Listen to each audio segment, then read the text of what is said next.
Hello, hello, hello, checking. Hello,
hello, hello, check. Hello, hello, hello, Dasi.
Hello, hello, checking.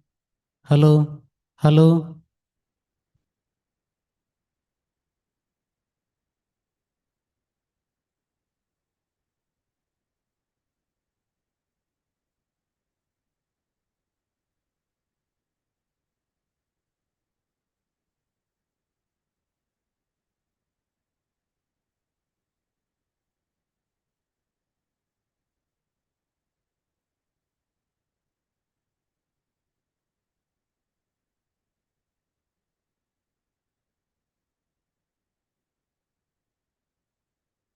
തുമ്മതെ യൂട്യൂബിൽ mute ആക്കണമെന്നുണ്ട്. YouTube mute ആക്കണം. ഇല്ലല്ല. ഏ?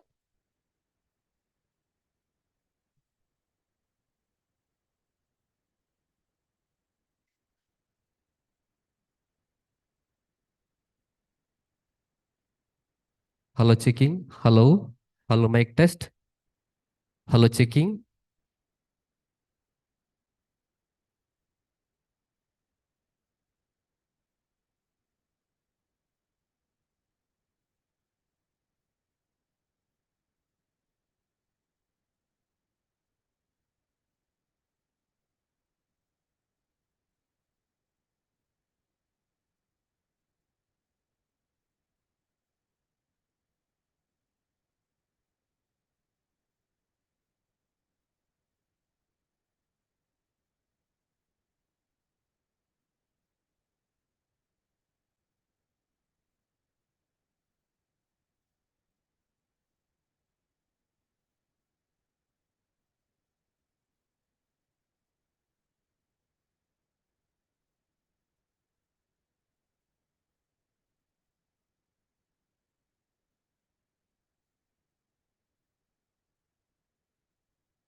Ladies and gentlemen, ladies and gentlemen, we'll be shortly beginning our inaugural session of Placrosium and 110th Foundation Day of ICAR-CPCRI. Before that, tea is arranged. So I request all the delegates to have the cup of tea and then reassemble in the hall. So we shall begin the inaugural session at 10:30 sharp.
Ladies and gentlemen, the inaugural ceremony of the 26th Plantation Crop Symposium, held in conjunction with the 110th Foundation Day of ICAR-CPCRI, will commence shortly.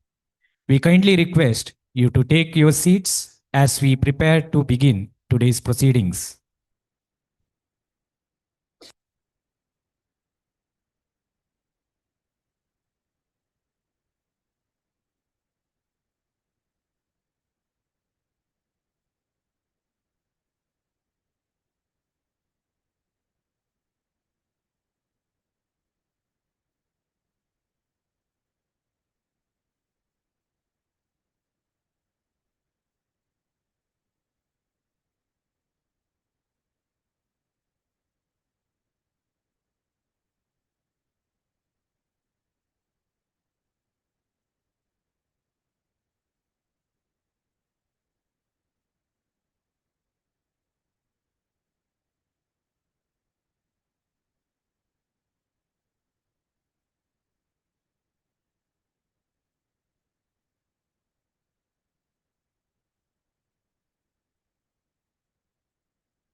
Honored guests, we are about to begin. To ensure everyone's comfort, we request those standing outside to kindly move into the hall and take their seats. आप सभी से अनुरोध है कि कृपया सभागार में पधारें और अपना स्थान ग्रहण करें।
esteemed dignitaries, learned delegates, distinguished scientists, research scholars, and students, ladies and gentlemen, namaskar and very good morning to you all. On behalf of organizing committee, it is an immense pleasure to welcome you all to the inaugural ceremony of 26th Placrosium, held in proud conjunction with the 110th Foundation Day of ICAR-CPCRI. We are delighted to host you here in the beautiful city of Kasaragod, the Saptabhasha Sangamam, in the heart of God's own country, Kerala. As we gather under the theme Future Proofing the Plantation Sector for Well-being and Welfare, we look forward to a journey of collective information. Once again, a very warm welcome to ICAR-CPCRI.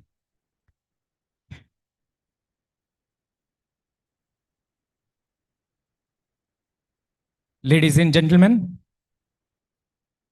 we are honored to announce the arrival of our chief guests and other dignitaries for today's ceremony.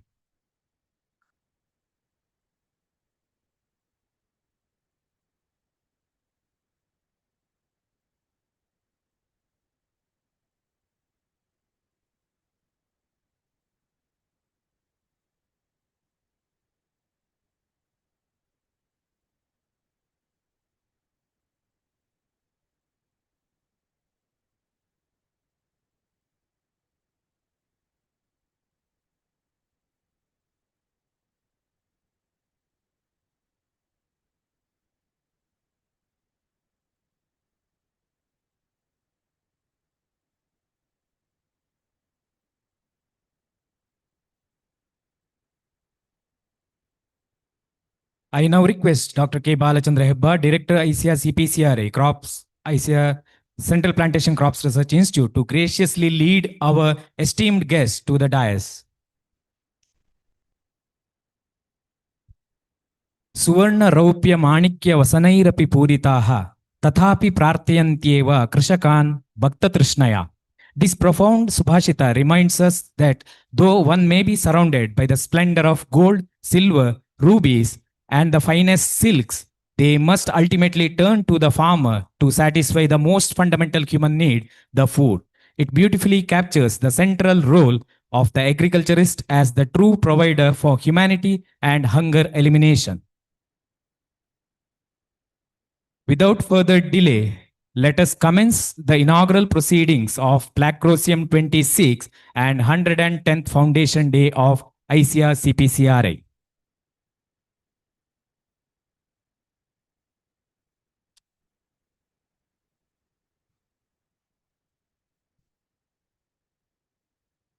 To invoke the spirit of our motherland and seek her blessings for this symposium, let us join our hearts and voices. Please rise for the rendition of Vande Mataram.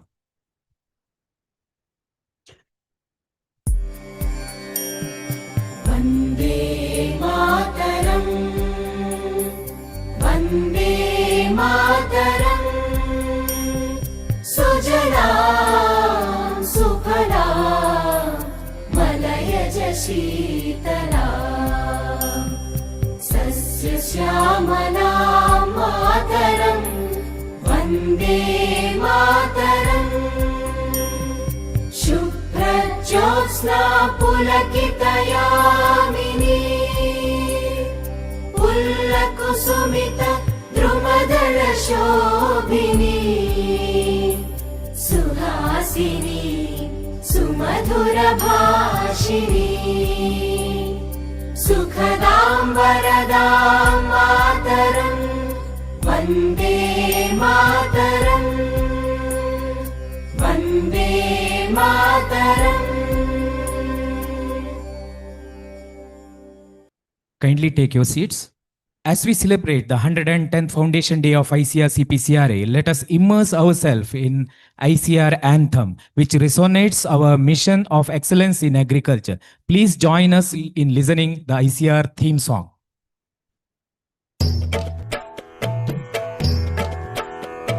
जय जय कृषि परिषद भारत की सुखद प्रतीक हरित भारत की कृषि धन पशुधन मानव जीवन दुग्ध मत्स्य फल यंत्र सुवर्धन वैज्ञानिक विधि नव तकनीके पारिस्थितिकी वाल्मीकि का संरक्षण, शस्य श्यामला छवि भारत की, जय जय कृषि परिषद भारत की।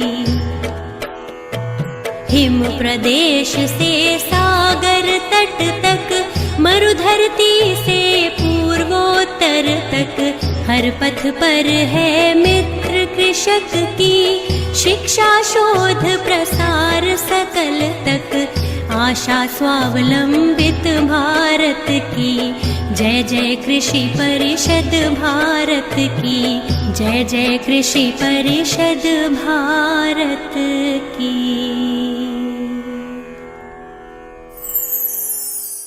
To begin our proceedings on an auspicious note, we shall seek the blessings of Almighty, as is our time-honored tradition. I invite Sri Ashwin Regnath to lead us in the invocation.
With those divine blessings, let us move forward with the shared hope that our collective efforts lead to the holistic well-being of our farming community. I now most respectfully request our honorable chief guest and distinguished dignitaries on the dais to come forward and light the ceremonial oil lamp.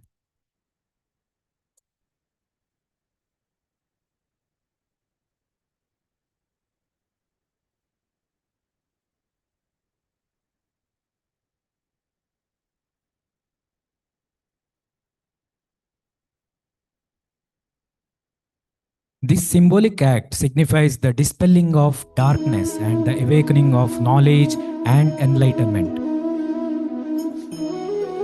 आइए चलते हैं अंधकार से प्रकाश की ओर, पृथ्वी से आकाश की ओर और अज्ञान से ज्ञान की ओर।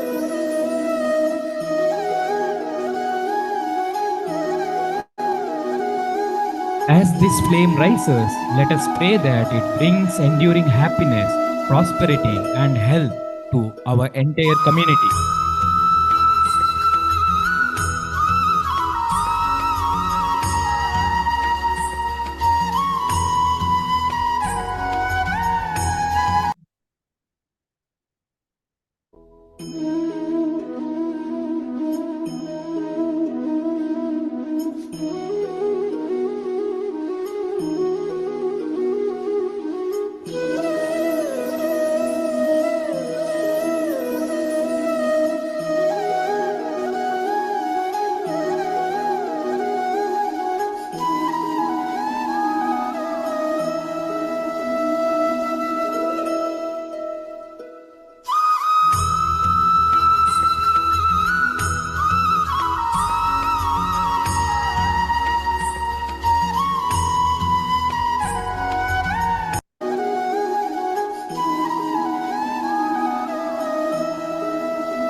May this light continue to guide our path towards a brighter future. Thank you, dignitaries.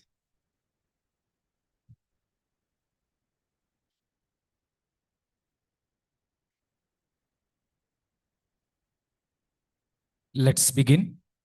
To formally welcome this August gathering, I invite Dr. Ravi Bhatt to the podium. As the general convener of this symposium, Dr. Bhatt has been instrumental in bringing this event to fruition. We welcome you, sir, to share your address.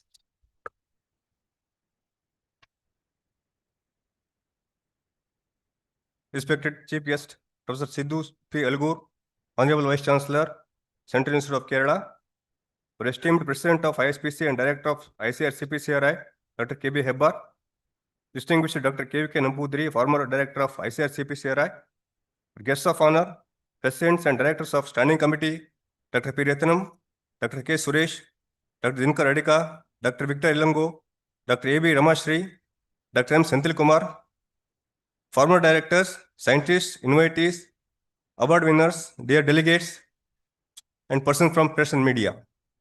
Good morning to all of you, and a very happy and prosperous New Year 2026 to everyone present here. It's truly wonderful to see so many familiar faces and new friends gathered here today. It's a moment of immense pride and privilege to welcome you all to the celebration of 110th Foundation Day of CPCRI and inauguration of PLACROSIM 26. This day, January 5th, is not just a date on the calendar, it's a heartfelt reminder of our shared journey in the milestones we have achieved together. The Plantation Crop Symposium, known as PLACROSIM, is a biennial event organized by the Indian Society for Plantation Crops in collaboration with one of its standing committee members institutes. Since the first PLACROSIM in 1978, we have grown as a community, and today, as we begin the 26th edition, I am reminded of the passion and dedication that each of you bring to plantation crops research. This symposium marks the beginning of an important assembly, bringing together leading minds plantation crops research to share ideas, foster innovation, and celebrate our shared journey. We are deeply honored to welcome our chief guest, Professor Sidhu P. Algur, Vice Chancellor of Central Institute of Kerala. Sir, your presence inspires us and signals exciting new collaborations, especially in the field of artificial intelligence and digital farming. On behalf of the organizing committee of PLACROSIM and ICAR-CPCRI, I extend a heartfelt welcome to you.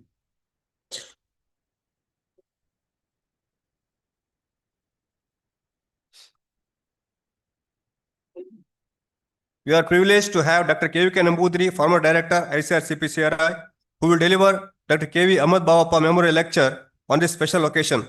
Sir, your wisdom and experience continue to guide and motivate us all. On behalf of the director and staff of ICAR-CPCRI, I warmly welcome you.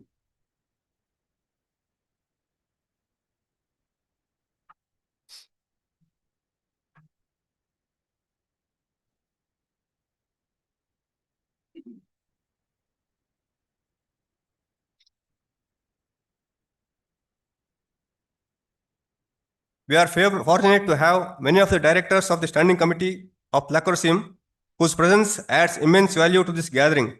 On behalf of the director and staff of ICAR-CPCRI, I humbly welcome Dr. P. Ratnam, former Executive Director, APCC Jakarta, and President of Soprovat.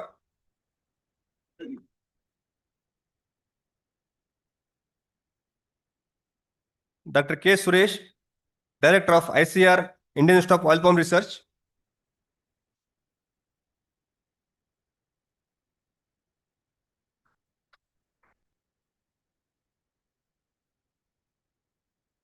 Dr. J. Dinkar Adiga, Director of ICR, Director of Cashew Research.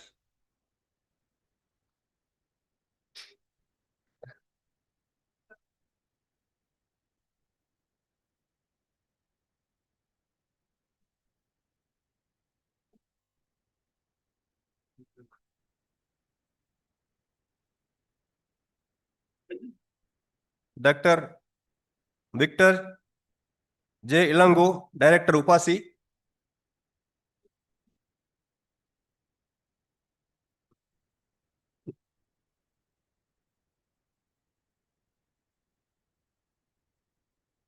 Dr. A.B. Ramashri, Director, Spices Board.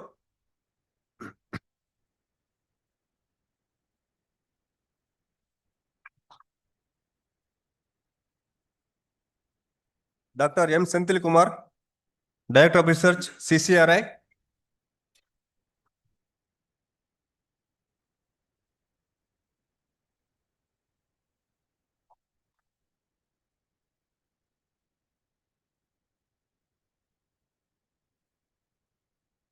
And one more director, Dr. Devabrata Roy, Director IRRI, is has to join. He will join after some time. I welcome all the directors to join us today. We are also joined by many stalwarts of plantation sector among us. I warmly welcome Dr. George Thomas, former Director, ICAR-CPCRI, Dr. Arul Raj, former Director, ICAR IIOPR, former Director, ICAR-CPCRI, Dr. V.S. Korikantimat, former Director, ICAR-CCRI Goa, Dr. Anita Karun, former Director, ICAR-CPCRI, Dr. M.K. Nayak, former Vice Chancellor, Keldi Shivapanayaka, University of Agriculture and Horticultural Sciences, Shivamoga, Dr. B. Radhakrishnan, former Director, Upasi, Dr. A. Babu, former Director, TRI, Toklai, Ms. Rashmi of CDB, and Dr. Anke Gowda of IASR. Your legacy and contributions are the foundation upon which we continue to build. There are many more whose names I could not remain mentioned due to time constraint, but whose presence is deeply appreciated. I extend a warm welcome to the heads of divisions, stations, and centers of ICAR-CPCRI, and to all the delegates from various institutions participating in the Placrosym 26. It's your commitment that makes this event truly special.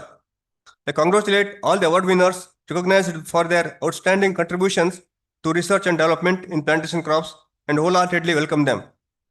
My heartfelt welcome to all ICAR-CPCRI staff, retired staff who have joined us to celebrate this Foundation Day, the press and media, the principal of Kendriya Vidyalaya, the manager of SBI, ICAR campus, the postmaster of Kudlu Post Office, and the entrepreneurs who have come to sign MOU for new technologies. Your presence reminds us that our work touches many lives and communities. I wholeheartedly welcome Dr. K.B. Hebbar, our director, mastermind behind the program, and the general chairman of Placrosym 26, whose vision and leadership have brought us all together today. Once again, I extend my warmest welcome to each and every one of you. I hope days ahead will be filled with stimulating discussions, new friendships, and rewarding experiences. Let us make this symposium a memorable chapter in our shared story. Thank you. Thank you, sir, for those warm words of welcome and for setting such a positive tone for this symposium. Dr. K. Balachandra Hebba currently stands at the helm of this exemplary institute. Under his transformative leadership and forward-thinking vision, the institute has reached new heights and undergone a remarkable facelift. Ladies and gentlemen, it is now my distinct honor to invite our director, Dr. K. Balachandra Hebba, to deliver the introductory remarks. Good morning and Happy New Year to each and everyone. Honorable Vice Chancellor, Professor Sidhu Alagur, Central University, Kerala. Most respected Dr. Nambudri, esteemed Dr. Ratnam sir, my fellow directors, Dr. Suresh, Dr. Adiga, Dr. Reshmi, Dr. Ilango, Dr. Senthil, and all the former directors and distinguished delegates and all the former staff of CPCRI, press and media, and all the ladies and gentlemen. Today we are celebrating 110th year of our Foundation Day. CPCRI is one of the premier institutes under Indian Council of Agriculture Research, Government of India, and also inaugurating the 26th edition of the Plantation Crop Symposium. In fact, indeed is a great moment. It's a moment because all those who are concerned with the plantation crops, they join together here, and others who are now growing along with the plantation crops, sitting on the dais, in the presence of our chief guest, who is in fact a well-known personality in the field of artificial intelligence, deep data mining, and data management, which is very, very important. And it is now perceived that whatever the problems we are facing in the plantation sector, I think the solution can be had with the presence of our chief guest. So we are highly grateful, sir, for accepting our invitation and you are being with us. And the theme of this plantation crops, future-proofing plantation sector for well-being and welfare. Why we chose this one was, sir, if you know, the price of this plantation commodities during the last 1 year, it is in fact, I would say that reasonably good. But most of the farmers, they could not realize this benefit, mainly because the productivity was low, which in fact was attributed to the climate change and pest and disease problems. So quite often, lot of questions are being raised. Why it is happening like this? I think, in fact, I was told that even during this parliament session, winter session of the parliament, the maximum questions were on these plantation crops, that too on coconut and arecanut. That shows the importance of these crops. That is why we felt that when we join all of us together, we have to sit together and chalk out a plan how to tackle all these problems so that this farming community would not get affected by some of these erratic behavior of the climate. Because of this, I think sometimes there are a lot of pests and diseases are emerging. So in isolation, we may not be able to find a solution for that. I think only when we work together across the crops, I think we can find a solution and give some solace to the farming community. In that context, we have kept this theme and we will be deliberating on these aspects another 3 days, and we have to come out with a roadmap to give to the policymakers how to tackle this problem. Now, I will just briefly give a small account of what we have been doing on this during the last 1 year in our institute at CPCRI. So I'll just take maybe a couple of minutes. Yeah, this is one of the things, because I think you know that some of our staffs who had done innumerable amount of work and contributed immensely for the development of the institutes, they are no more with us. I think as a mark of respect, I think today also I was told that one of our staff expired. So as a mark of respect, let us all rise for 1 minute and pay our respect to the departed soul.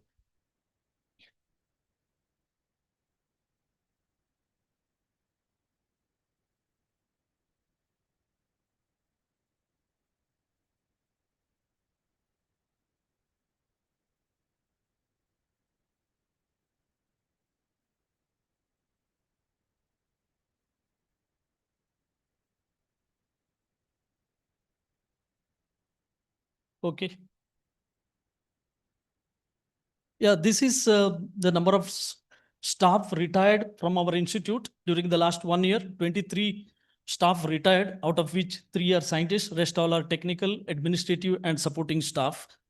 And this is the number of scientists, number of staff they got appointed here. 1 controller came, 2 scientists joined, and T15 joined, 1 AFO and 1 LDC, they came on transfer here. And transfer within CPCRI 3 number, and from CPCRI 1 number, and CPCRI other institutes 10 number. If you see our profile of institute, our total scientists sanctioned is 65, of which 49 are in position, 16 vacant, technical 74, of which only 57 filled, administrative 50, 34 filled, and the supporting staff 132, only 34 are filled. So that many vacancies are there. And if you see our strength, as far as research is concerned, we have an international gene bank, which is located at Kidu near the Subramania temple. And we have now 455 coconut germplasm, arecanut 172, and cocoa 530, and Palmyra 10. This is one of our strength. In fact, recently International Coconut Community, they visited here and they said that amongst the 5 gene banks existing, this is one of the best gene banks maintained across the world. By utilizing all this germplasm, we have come out with the 24 coconut varieties, 11 arecanut varieties, and 8 cocoa varieties. Yeah, we have come out with all these varieties and hybrids. But one of the major hurdles what we are facing is their spread, because the limited availability of quality planting material production. So what we thought is, I think instead of we only produce, now we have started licensing this one to public and private sector. And during the last 1 year, we have licensed so many varieties of our improved varieties to these private parties, and arecanut also now we started giving to the private nursery owners. And another, to augment this one further, now we are working on tissue culture. I think in arecanut we are quite successful. We got now very robust and reproducible technology. Coconut work is going on. I think in a few years time we have to come out with that technology as well. And in case of cocoa, in fact, we have developed these biofortified and climate resilient hybrids. They are in fact useful for almost all the southern states. And in addition to that, because the cocoa price is very good, there is a huge demand for the planting material. So we are now raising these polyclonal orchards at different places in southern states, as well as we are giving much importance in the northeastern states where there is a huge potential. And when it comes to Palmyra, in fact, this is a newly introduced crop. I think already we have established this dust description. And in addition to that, there are a lot of problems as far as Palmyra is concerned. One is the long juvenile phase, and this has got a male and separate female plant. So already male genome has been sequenced. I think in the next phase, we will be taking up the female genome. I think then we should develop some marker for identification of this or for the sex determination. And you know that soil health is the most important. If soil health is maintained, whatever that problems what we are facing today, I think to a large extent we can manage that one. In that context, I think CPCRI is coming out with so many low input technologies. They are very useful technologies. I think cropping system is one, I think, which has been widely adopted now. And now we are coming out with so many soil amendments. They are also very, very useful. And mulching techniques, because I think they have been found to be very useful in managing the microclimate. And recently we have installed this automatic fertigation and irrigation system. That work is going on. I think here we need to further intensify work in the development of sensors and digitization. Coming to the pest and disease problem, I said that this is one of the most important aspects as far as plantation crop is concerned. Nearly 40% of whatever that loss we are finding, it is because of this pest and disease. Our institute has developed a lot of biologicals and parasitoids, especially for this disease, as well as the pest also. But only problem what we are facing in the field is the timely application of these things.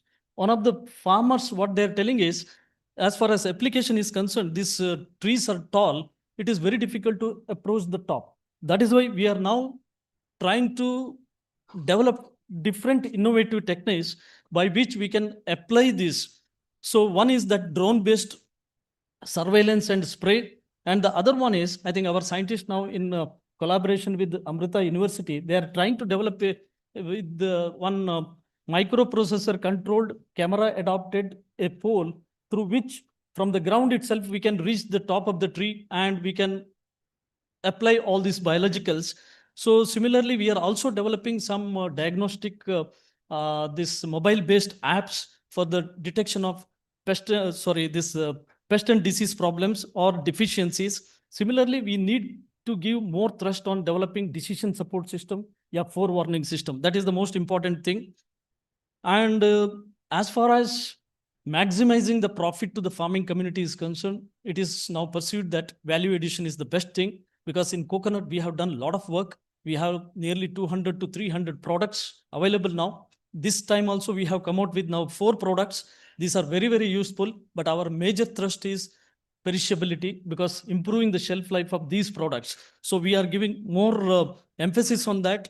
and whatever that waste is there, how to convert and utilize into some useful products. So that is another area.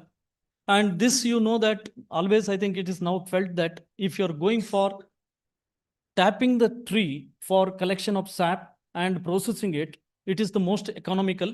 But one of the problems what we are facing is it is quite costly. So to reduce the cost, now we have come out with a technology wherein the tree itself, we can concentrate this syrup, and that electrical one we have perfected. Now we are going for that solar energy based concentrator. I think once that is ready, I think then we are going for a release of that. And this is another important crop. Not much alternative use has been done in this. I think now we got a very big project to develop, to study its health aspect. In that context, we have done a lot of work. And I'm very happy to share here is that because we have now identified 2 genotypes, they are very contrasting for areculin content. This, in fact, now we are supplying to all the medical research institutes for clinical studies. I think I'm sure that once this is done, I think we will be giving a very clear picture, its health aspects. And also we have to come out with some alternative products, whether it has got some pharmacological applications. And this is one of our flagship projects. And this is all the technologies which has been developed in our agriculture science. They are being tested under field condition under 4,000 hectares in southern Kerala. And it has been very clearly proven that if scientifically adopted these technologies, farmers' return could be increased anywhere from 10 to 15%. That is very well demonstrated. And CPCRI now always with the farmers, and the society is very, we and society are working together. In fact, we have now a lot of projects with these cooperatives or the farming communities, and we are developing a lot of innovative products together, in fact. And one of the things our scientists are working on is this value chain, which is the most important thing. And the second thing is one conversion factor, that is from nuts to weight. So that is internationally required. So I think our scientists are working on that. And as far as our publications are concerned, we are doing very good. 72 research articles, over which 40 are having a very high impact factor, above 7 as for the NAS rating. And we have filed this year 3 patents, multiple copyrights, and renewed trademarks. And by commercializing our technology, we generated roughly 28.45 lakhs. And ICAR also certified 6 of our technologies, and our resource generation is roughly 6 crores. It is almost one of the highest resource generation institutes. And you can see the graph that our over the years, our technology commercialization is going up, in fact. And we have got now so many externally funded projects, and we earn roughly around 4 crores through these externally funded projects. And this is our kind of partnerships. We have international partnerships and partnership with the CDB, DST, DCCD, and from here, Kerala Central University, and all the private partners. And now we have a lot of medical partners are working along with us. So we have a huge number in addition to all our ICR institutes and agriculture universities. And these are some of the important events we have organized last year. On June 5th, we had a national seminar, and our former Director General was there. And in the valedictory session, our Deputy Director General also came, and we had an exhibition. And in September, we had an international workshop. 33 participants from 13 countries, they participated in that. And later in November, a Sri Lankan delegations visited our institute, and we have a Women's Day program. These are some of the important events, and we have now creating quite a good amount of infrastructure. KVK is getting a new building, and we have some multi-utility hub in the front, and we have created some solar energy plant also, and we have got a committee room, and we are now having this centralized laboratory facility for doing all the research. And we have installed this automatic irrigation. This is what I wanted to put it in a nutshell about what all the things are happening in the institute during the last 1 year. And thank you. And once again, I wish each and everyone, especially our former staff, on the occasion of this 110th Foundation Day, wish each and all the very best. Thank you. Thank you, sir, for that insightful and thought-provoking introductory remarks. Your vision for the future of this institute continues to be an inspiration to the fraternity here at ICAR-CPCRI and to lead the plantation sector into the future. It is now a great privilege to invite one of the stalwarts of the plantation fraternity, Dr. P. Rathinam, President of the Society for Promotion of Oil Palm Research and Development and a key member of ISPC Standing Committee. We are truly fortunate to have you as our guest of honor for today's function. Sir, your decades of visionary leadership and unwavering commitment continues to guide and inspire us all. We most respectfully invite you to the podium for your address. Thank you.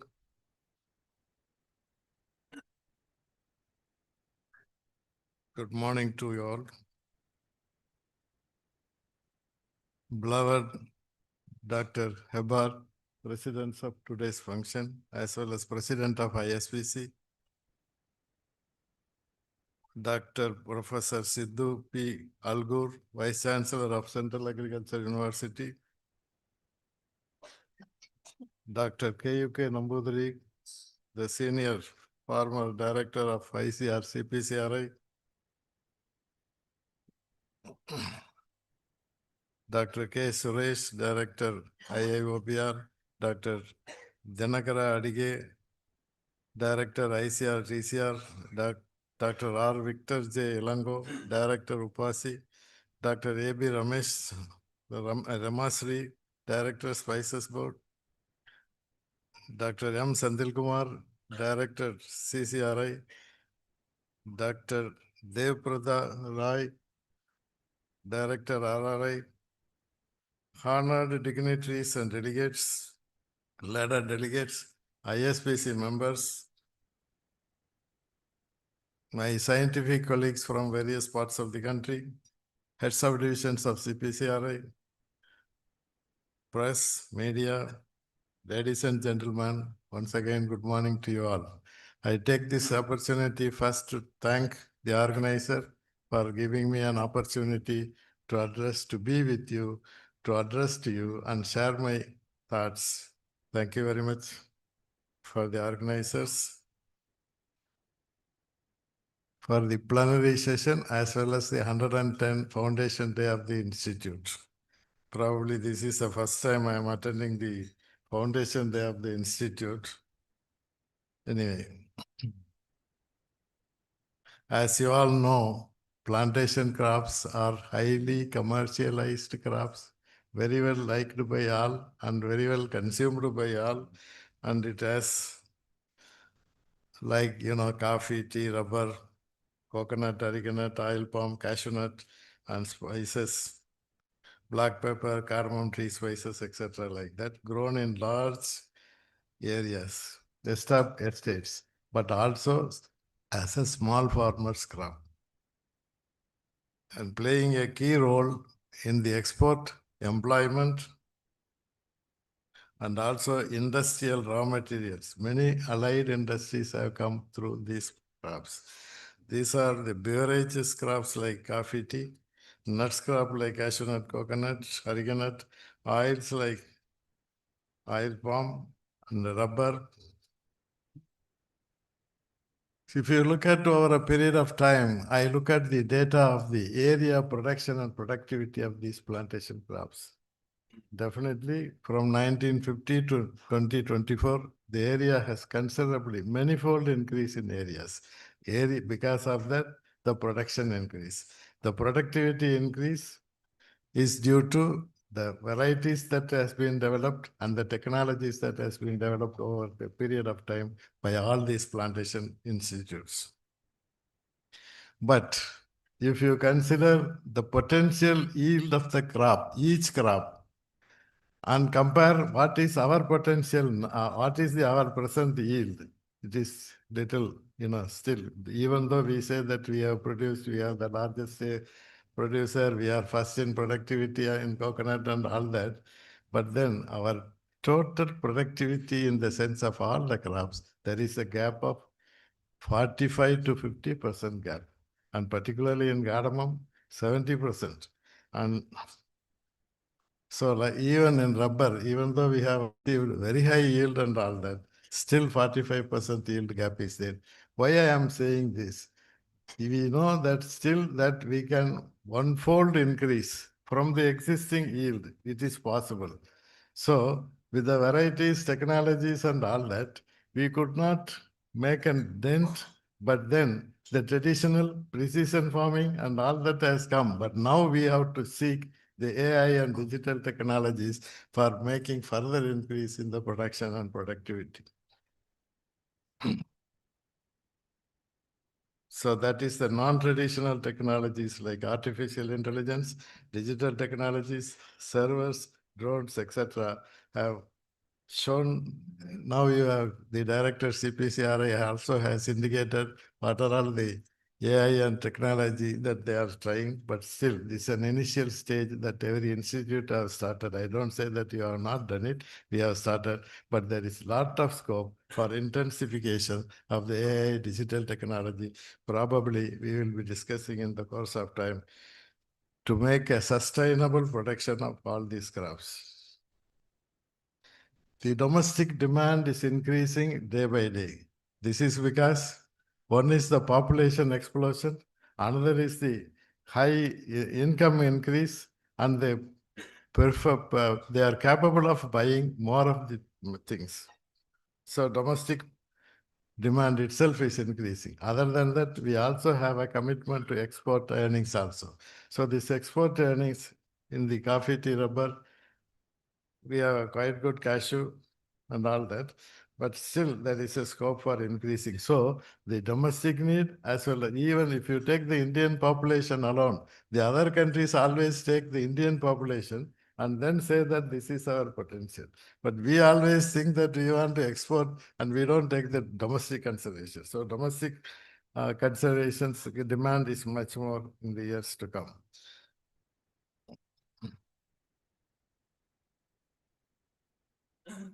Now we are in the era of Atmanirbhar Bharat and to achieve Viksit Bharat 2047. If you analyze all these graphs, definitely there is a possibility by 2047 in all our plantation crop, we can definitely achieve Atmanirbhar and take the country to Viksit Bharat 2047. In the vegetable oil sector, with 30 million hectares of non-annual oil seeds and the tree-based oil seed and non-conventional oil seed, we could only produce 9 to 10 million. Another 9 to 10 million we have to import, of which 9 to 10 million palm oil alone is imported, besides this sunflower and soybean and other oils. So this situation, the government thought that the introduction of oil palm, which gives 4 to 6 tons of oil per hectare per year, can be introduced. The TMOP, Technology Mission on Oilseed, started in 1986, which has come up to 1920. And we have gone for 3.6 lakh hectares and 2.8 lakh tons of production. As on today, I could see that 5.25 lakh hectares have come, including the NMEOP area. Up to 2025, we have come about to 5.25 lakh hectares and reached the production of about 4.8 lakh tons. That is the production is not from the NMEOP because that is only 2 years old. But the NMEOP, we are concentrating more on Northeast to have equally 3.8 lakh hectares within the 5 years, but we have only achieved only 1.2 lakh hectares. Maybe still there is a time trying to understand the gap and then trying to do that.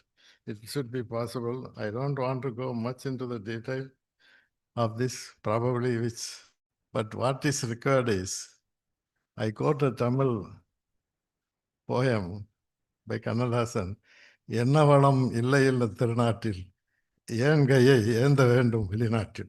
Suppose for all crops, we have varied climatical conditions. You see Dr. Nayak has quoted in his articles book, from Coimbatore to Ooty, you travel, you see the different climates, the subtropical, temperate. So that all the fruit crops and all that can be. So this is the type from Kanyakumari to Northeast. So the Northeast is an unexpected potential. We have shown that rubber has come up very well. And there is no point in saying that oil palm will not come and this is that and all that. The implementation part of it, still there is a long way to go. The implementing authority should take the right person to put in the right place and to implement the program.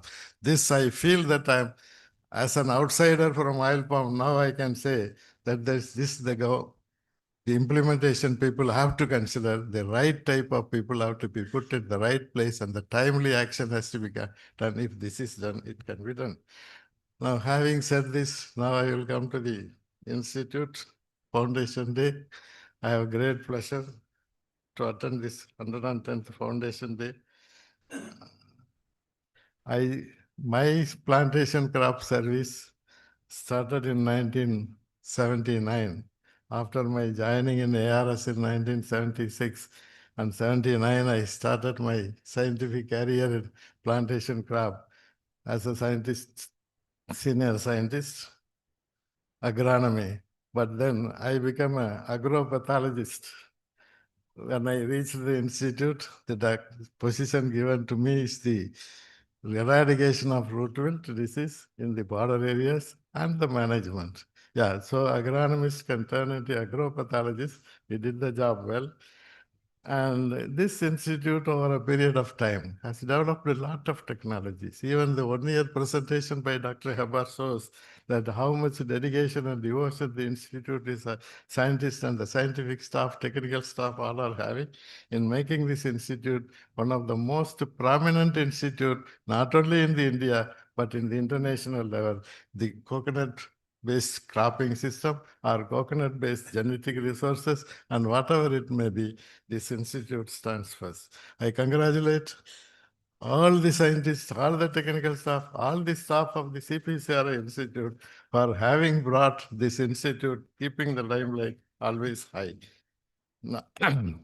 Now, I only would like to say that in the 3 days conference, we have everybody, every institute directors and heads, they know that what are the gaps, which are the areas we have to go about, either to meet the domestic demand and then be self-sufficient and be sustainable in all our crop production.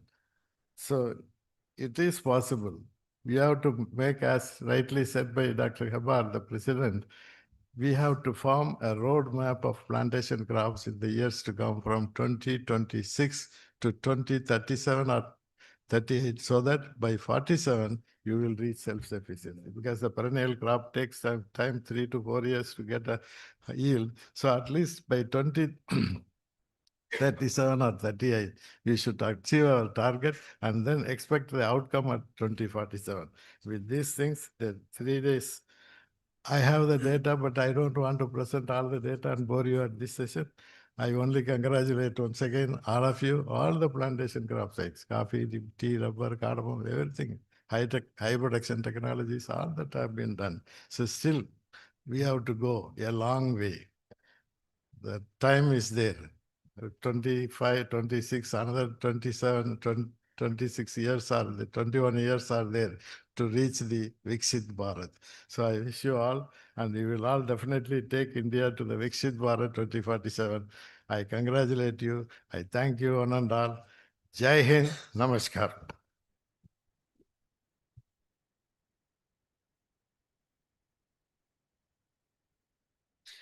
Thank you, sir, for your insightful address. We are truly grateful for your constant guidance and support.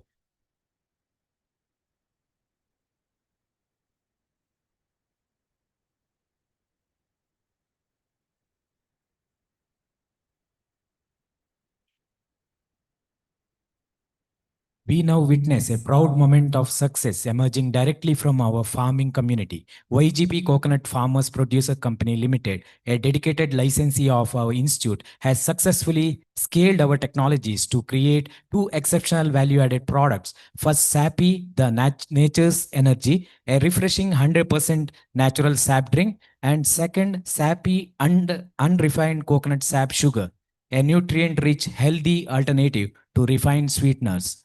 I now invite Shri Prakash PH, Managing Director, TP Coconut Farmers Producers Company Limited. May I request Professor Sidhu P. Algur, Honorable Vice Chancellor, Central University of Kerala, and Chief Guest of today's function, along with other dignitaries on the dais, to officially launch the SAPI products.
Thank you.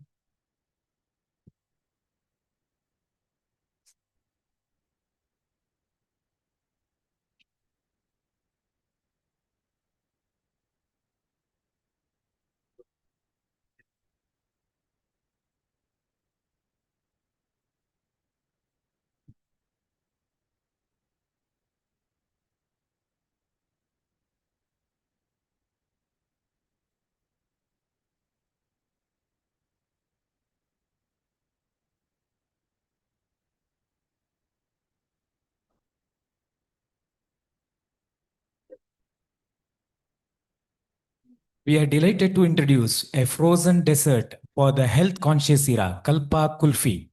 Rich in healthy fatty acids and essential minerals, it is more than just a dessert. It is a wholesome plant-based alternative to the traditional kulfi. I request Professor Dr. Sidhu P. Algur, Honorable Vice Chancellor, Central University of Kerala, and Chief Guest of today's function, along with other dignitaries on the dais, to kindly launch this innovative value-added product of ICAR-CPCRI. Dr. Hima John, scientist ICAR-CPCRI, has joined us on the stage. This is a premium, non-dairy, vegan frozen delight that brings together the richness of coconut milk and the natural sweetness of coconut sugar. Infused with aromatic touch of cardamom, Kalpa Kulfi offers a creamy, coconutty experience without a single drop of dairy.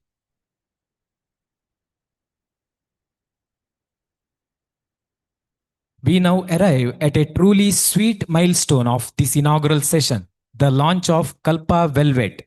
A Kalpa Velvet is an elite bean-to-bite dark chocolate delight that marks a landmark collaboration between ICAR-CPCRI Kasaragod and ICAR Directorate of Cashew Research Puttur. May I request Dr. P. Retinam, guest of honor of today's function, along with the other dignitaries on the dais, to kindly unveil Kalpa Velvet, the future of healthy, sustainable Indian chocolate. Dr. Elaine Apsara, Principal Scientist, ICAR-CPCRI Regional Station, Vittal, has joined us on the stage. Our scientists have successfully substituted expensive cocoa butter with cashew butter and low-fat coconut flour, creating a bar rich in healthy fatty acids and digestive fiber. This product is a perfect example of institutional synergy, showcasing the best of cocoa, coconut, and cashew.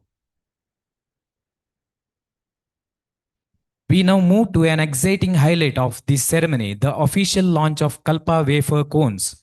May I request Dr. K.U.K. Nambudiri, former Director ICAR-CPCRI, along with other dignitaries on the dais, to kindly unveil this crispy and crunchy innovation for the future of coconut industry. I invite Dr. M.R. Manikantan, Principal Scientist, ICAR-CPCRI, to join the dignitaries.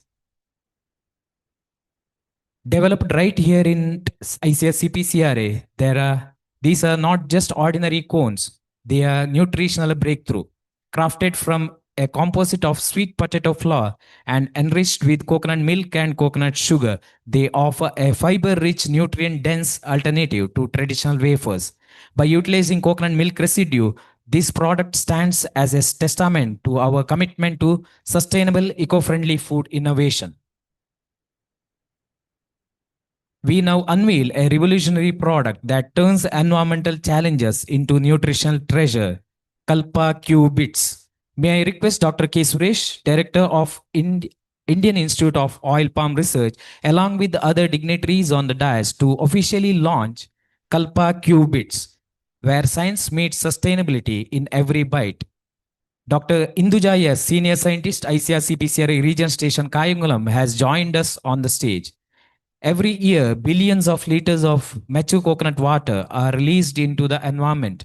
Today, ICAR-CPCRI introduces a solution through microbial valorization. Kalpa Cubits is an elite blend of fiber-rich cubic nata de cocoa bits soaked in the natural sweetness of coconut nira. This technology is a major step in strengthening the coconut value chain and ensuring better returns for our farmers.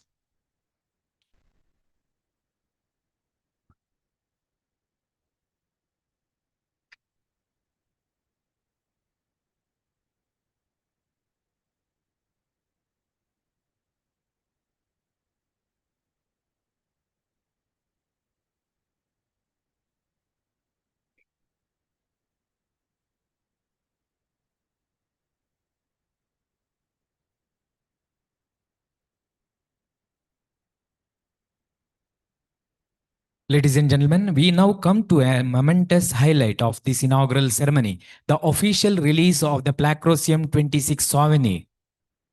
May I request our Dr. Dinakar Adiga, Director ICAR, Directorate of Cashew Research, Puttur, along with other dignitaries on the dais, to kindly unveil and release the Placrosium 26 souvenir. This volume is more than just a book. It is a comprehensive compendium of the latest breakthroughs, research papers, and visionary ideas of the world of plantation crops. It encapsulates the theme of our symposium and serves as a vital reference for scientists, students, and policymakers alike.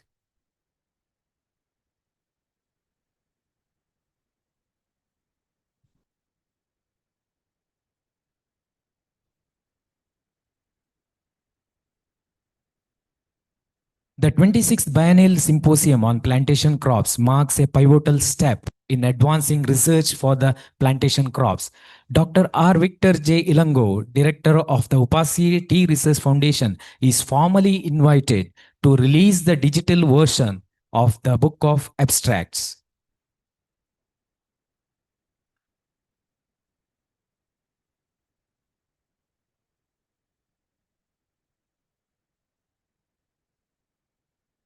I request Dr. R. Victor J. Ilango, Director, to kindly click the link of Book of Abstract.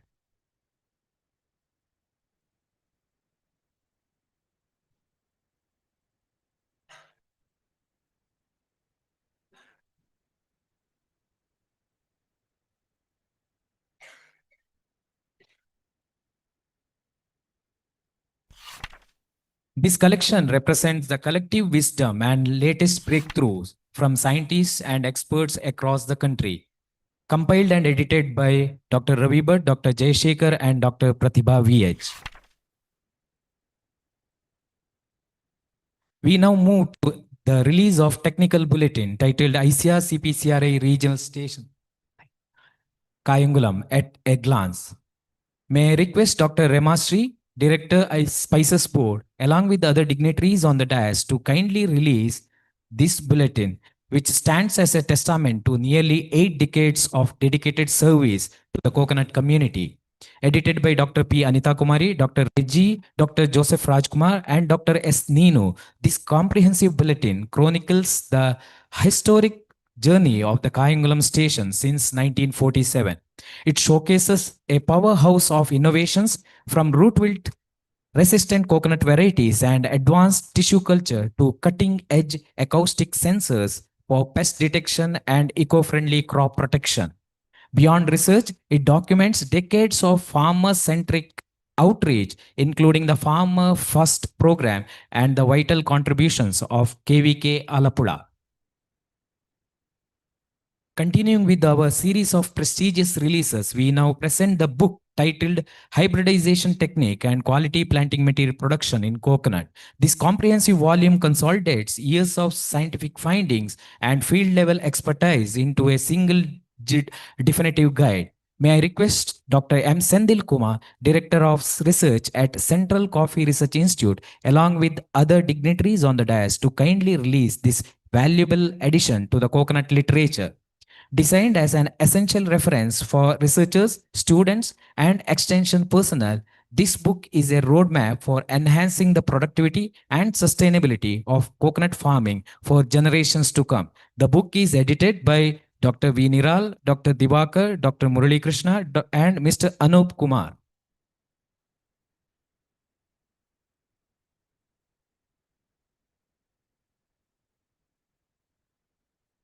We now move from the physical products of our lab to a powerful new digital initiative. It is my pleasure to announce the official launch of ICAR-CPCRI Krishi Vijnana Kendra YouTube channel. May I request Dr. P. Rathinam, guest of honor of today's function, to kindly click the launch button and officially dedicate this digital gateway to the farmers of the nation.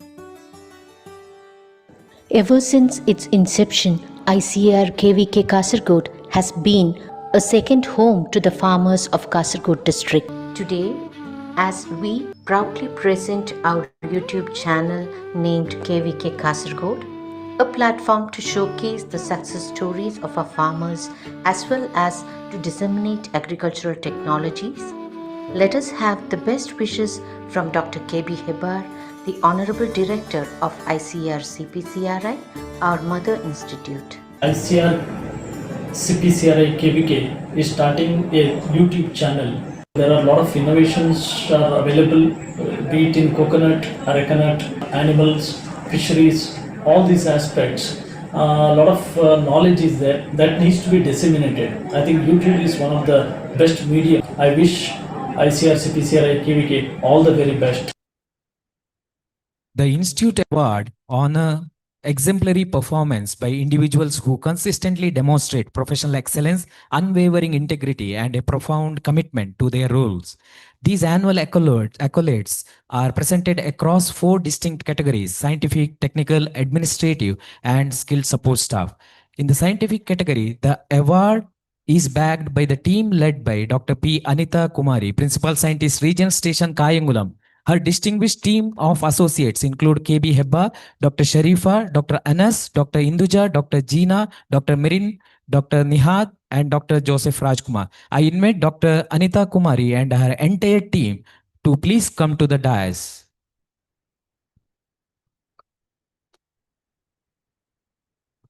And may I request our chief guest, Professor Dr. Sidhu P. Algu, Honorable Vice Chancellor of Central University of Kerala, to kindly present the award to this outstanding scientific team.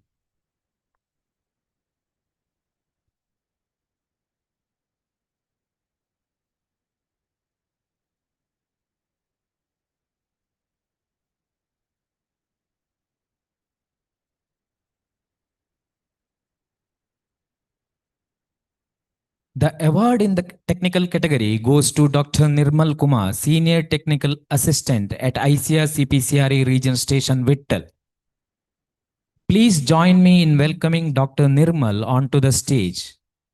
I now request Dr. J. Dinakara Adiga, Directorate of Cashew Research, Puttur, to kindly present the award.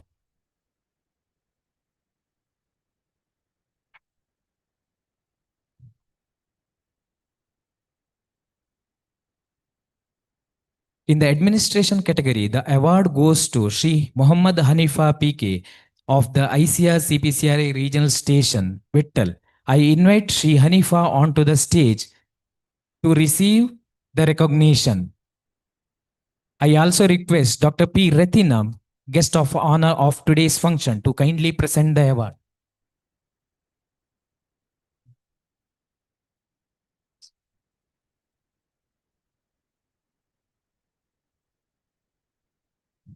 We now move to recognize excellence in research from the recently concluded international workshop on strengthening coconut gene banks for a climate resilient and sustainable future, sponsored by the international coconut community.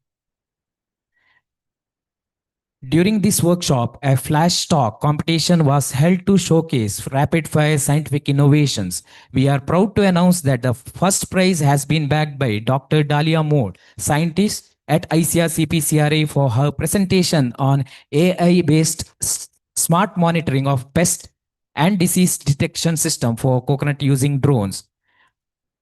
I request Dr. KUK Nambudiri, former Director ICAR-CPCRI, to kindly present the award to Dr. Dahlia Moore.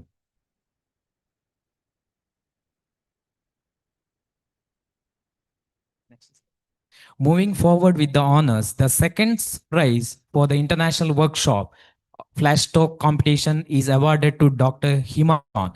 A winning presentation focused on development and characterization of water enriched with coconut milk and coconut milk residues. I request Dr. P. Retinam, guest of honor of today's function, to kindly present the award to Dr. Hima John.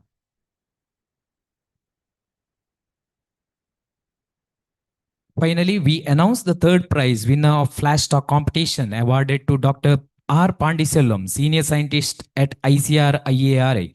His innovative research focused on the paper-based colorimetric sensor for rapid detection of sulfur residues in coconut oil. As Dr. Pandiselvam is not present in the house today, we acknowledge his excellent contribution in absentia. Let us give him a big round of applause for these remarkable achievements. The international coconut community recently organized a competition in connection with the previous World Coconut Day, and we are proud to announce that 2 entries from our institute have been selected among the top 20 publication-worthy images. I first invite Sri Shyama Prasad onto the stage. May I request our chief guest, Professor Sidhu P. Algu, to kindly present the certificate of appreciation.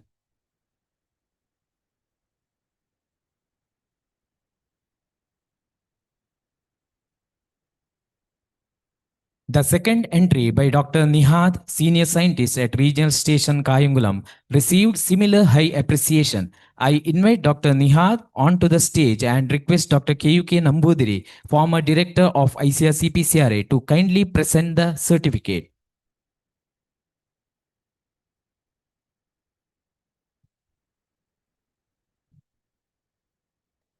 Innovation in agriculture is not confined to laboratories. It thrives in the field of our dedicated farmers. We now celebrate a landmark achievement in farmers' rights and biodiversity conservation. The Edawa coconut fiber coconut variety, meticulously preserved and developed by Sri S. Sri Kumar, has now been officially registered with PPV FRA New Delhi under farmer category.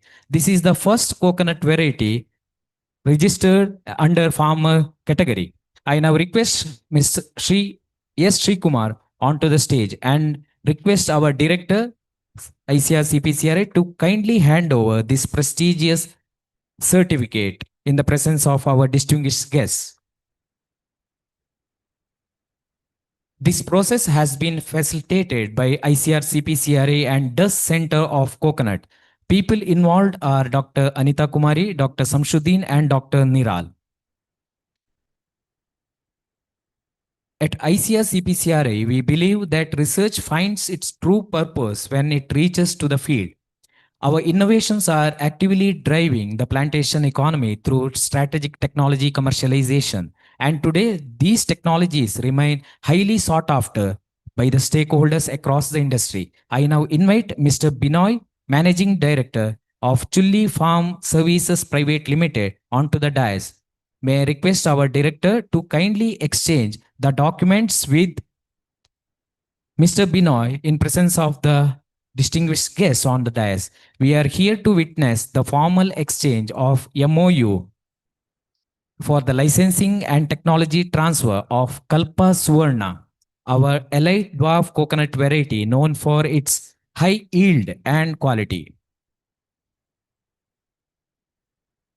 In a significant step towards industry collaboration, Bless Farm Flavors will now be entering into a MOU with the Institute for the transfer of technologies related to virgin coconut oil and coconut frozen delicacy. I invite Mrs. Renuka onto the stage and request our director to kindly join her for the exchange of documents in the presence of other distinguished guests.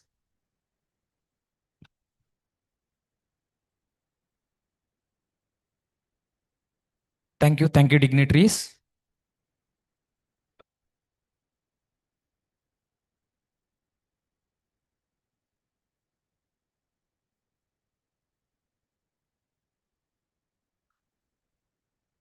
I now invite Dr. K. Suresh, Director of ICAR Indian Institute of Oil Palm Research, to offer his felicitations. As a member of the ISPC Standing Committee, your guidance and support for this symposium are highly valued. The floor is yours, sir.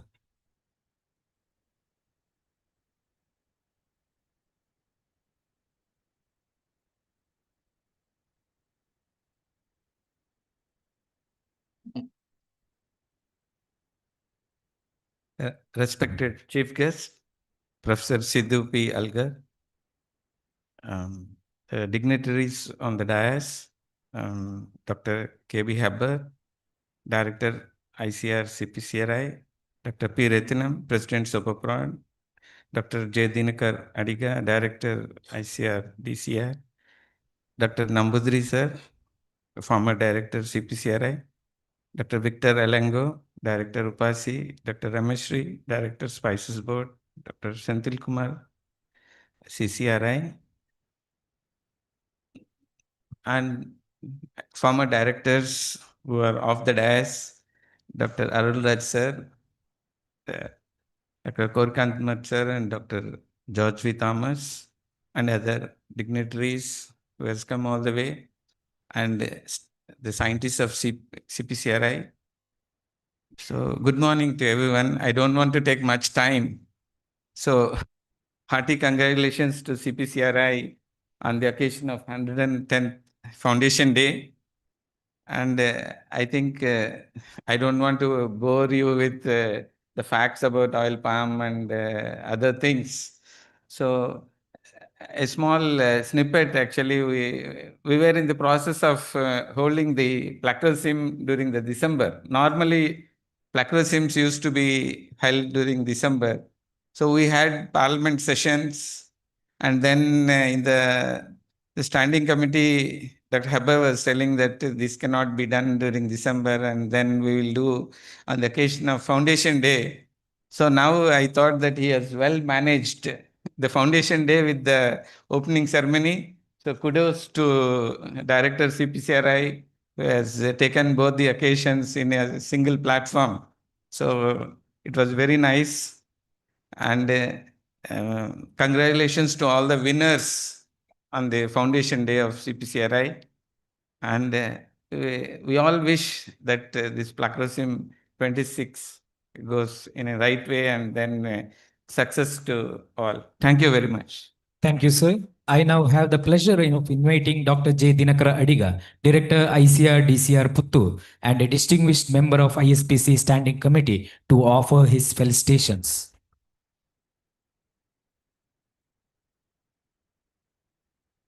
Good morning. Dignitaries on the dais, off the dais, my dear delegates who arrived for this Placrosim 26, the former employees of CPCRI Kasargod, press and media, ladies and gentlemen. I congratulate the Director Dr. K.B. Hebbar and the staff of CPCRI Kasargod on the occasion of this 110th Foundation Day of ICAR-CPCRI Kasargod.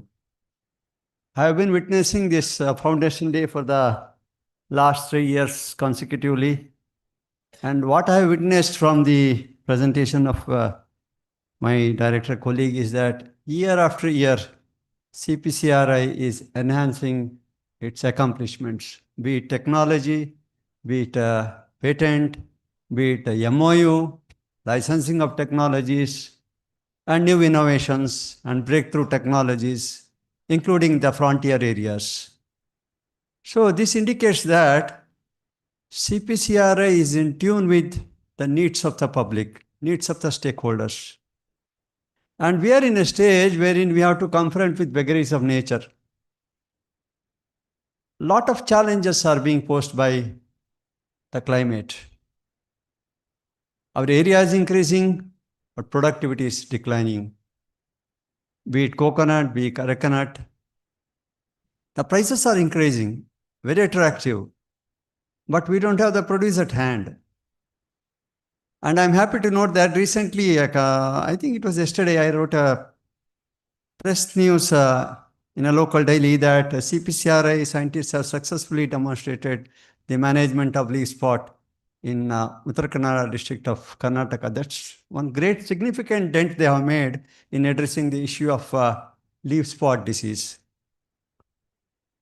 And apart from this, today many products have been released, they have been licensed, which indicates the importance of CPCRI, not only in the plantation sector, but also in the horticulture sector. And their legacy is continuing. And it's a role model for any institute to follow. And I feel that in days to come, many such technologies will help the stakeholders.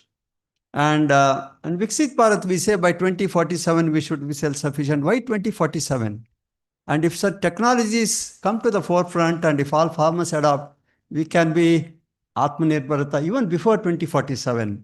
And we should aim at that. Not only 2047 should not struck in our mind as the final destination, because we are tend to relax a bit. We have time up to 2047. No, we should be able to accomplish the target much before that, maybe 2040, 2042. So that if there are any lapses, if you are falling short by 2047, we can mitigate those things and we will be self-sufficient, definitely not later than 2047. So in 3 days, Placrosim, CPCRI is well known for organizing, recently they have organized an international event, and I hope Placrosim will not be a big thing for them, and they will nicely arrange Placrosim, and the deliberations of the Placrosim should pave way for addressing all those issues, including the present the climate change scenario. I wish both the Foundation Day as well as the Placrosim all the best, and I thank you for having provided the opportunity. Thank you. Thank you, sir. It is now my pleasure to invite Dr. R. Victor Ilango, Director of the United Planters Association of Southern India and an esteemed member of ISPC Standing Committee, to offer his felicitations.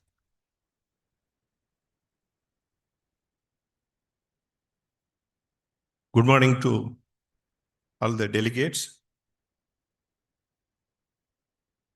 Chief Guest, Director of CPCRI, and other dignitaries on the dais, my fellow scientists from the other plantation crops research institute. First of all, on behalf of the United Planters Association of Southern India, the Tea Research Foundation, I heartily congratulate Dr. Heber and his team for coming forward and then organizing this Placrosim in such a short notice. I think within a period of 2 to 3 months' time, Dr. Heber and his team, they were able to manage and then arrange for this Placrosim 3 days event. It is impressive to note that the germplasm collection maintained at CPCRI is one of the largest and well-recognized center. In fact, in any agricultural crop research, collection, conservation, and utilization of the germplasm is a base for crop improvement. And it is also very impressive to note that the products, diversified products released today and the publications released today, it's all impressive to us. So on behalf of our institute, I wish Dr. Heber and his team all the very best. And then we all hope that the 3 days proceedings is going to be very fruitful for all of us to exchange the ideas and then come out with future plans for 2047. Thank you. Thank you, sir. May I now request Dr. A.B. Ramastri, Director, Spices Board, to kindly address the gathering. As a key representative of Indian Society of Plantation Crops, her insights into the research to market continuum are invaluable for our theme of future proofing. Good morning. My voice is not clear. So, chief guest of the day, directors and other dignitaries on end of the dais, my colleagues, scientists. First of all, I would like to congratulate Dr. Heber, Director CPCRI, and his strong team for the innovations that he have presented here and the value-added products. And the CPCRI is conducting the 110th anniversary. On behalf of myself and Spices Board, I congratulate you, sir. And also the same time, today, the 26th Placrosim is conducting here. And a lot of interactions will be there in the coming days. I wish all the best for the future deliberations. I'm not longing. Thank you all. Thank you. Thank you, ma'am. I now have the pleasure of inviting Dr. M. Sendil Kumar, Director of Research at Central Coffee Research Institute and a distinguished member of ISPC Standing Committee, to offer his felicitations.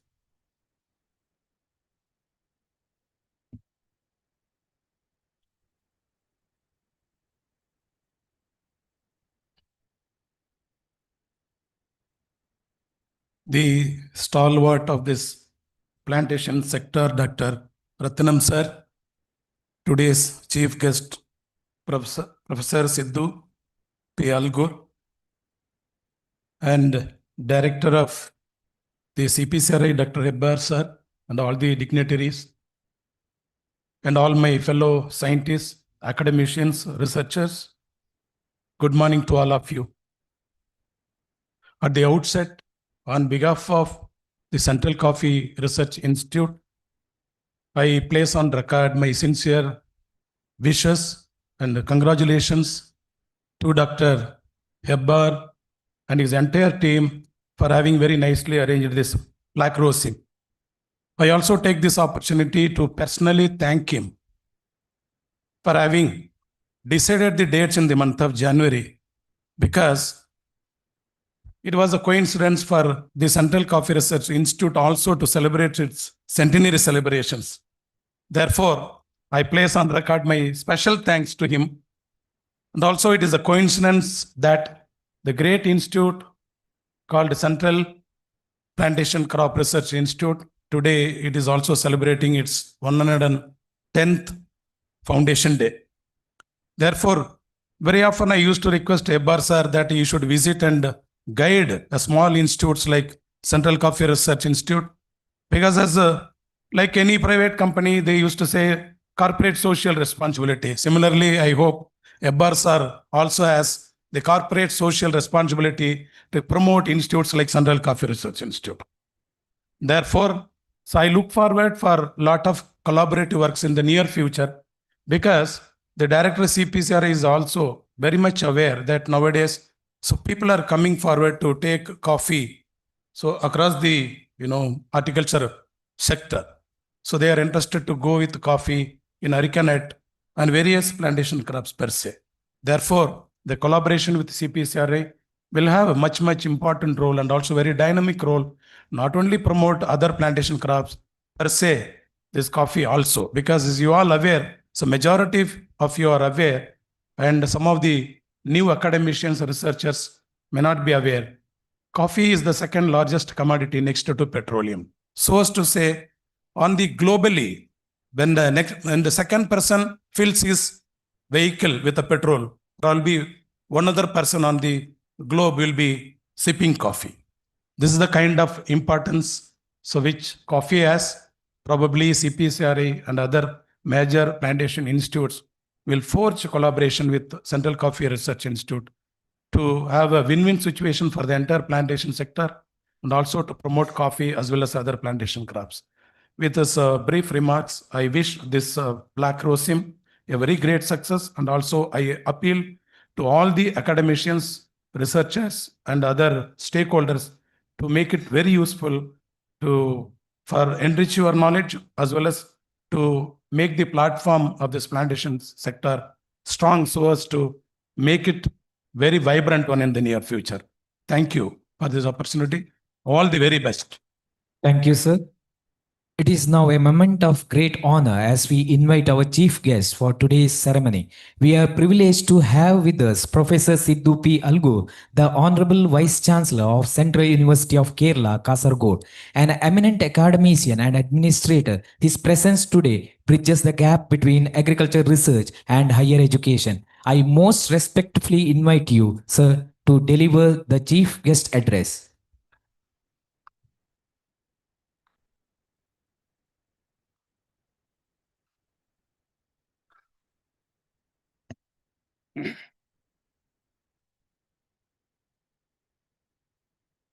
Good afternoon ಮತ್ತು ಎಲ್ಲರಿಗೂ ನನ್ನ ಹೃತ್ಪೂರ್ವಕ ನಮಸ್ಕಾರಗಳು.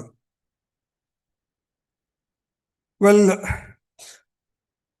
as all of us are aware that Kasaragod is known for Saptabhacha Sangam, I was just looking into the dignitaries on the dais. When I looked and counted, I thought I should compliment Dr. Hebbar, who has assured that there are Sapta directors on the dais, who are the various directors from the eminent institutes, and the president of the today's function and the director of the esteemed institute, and my good friend, Dr. Hebbarji, the all other directors who are sitting in front of the dais, the academicians, the industry representatives, the academicians, research scholars, farmers, a very good afternoon to one and all. Well, I did mention when I entered the director rooms, and now also I feel that I am the only odd man out in the whole hall. All of you are representing the plant science and the different verticals of the plant science, but except me. I consider myself as an odd man. I don't know whether I'm confident enough or competent enough rather to be the chief guest for the today's function. But having accepted the invitation, when Hebbarji came to my chamber from Kasaragod to Piria, and I was surprised, and it was a very pleasant moment. I cannot say no to him because he is a good friend of mine. I have accepted his invitation. I'm standing before you to say few of my thoughts on the learnings, whatever I have learned related to your area. First and foremost, I consider today is the more historic day for the ICAR-CPCRI Institute for the two reasons. One is it is witnessing a legacy of 110 years dedicated service for the plant corporation or the plant science. Along with that, what a wonderful coincidence of inaugurating the 26th Plero system or symposium. So because of that, I consider that this is an historical moment, and I also consider that there is a coincidence of a legacy of 110 years, and through this legacy and through this symposium, there will be a lot of learning and the deliberations will be taking place. Friends, I consider that it could be a unique opportunity for all the various directors who are sitting on the dais and the off the dais, the scientists, the academia people, the industries, and the progressive farmers and the scientists. Let me quickly share some of my understanding about the plant science or the plant biology. As you know that if you consider the total cultivated area of our country, what is called as the plant science cultivation area will be very, very small. I can say that it is to the tune of around 5% of the country's total cultivation area. But having said this, if you look into the contribution of this sector is significant in the economical or the nation development. What is that? See, if you look into the contribution, which is economically contributing significantly, 10% of it contributes nearly 10% of the agriculture GDP.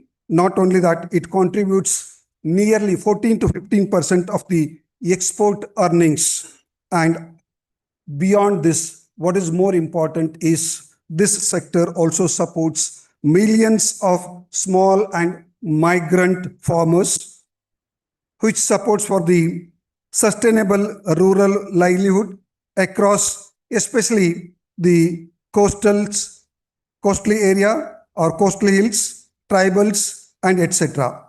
Apart from this, they also generate what is called as the directly or the indirectly employment for the rural areas.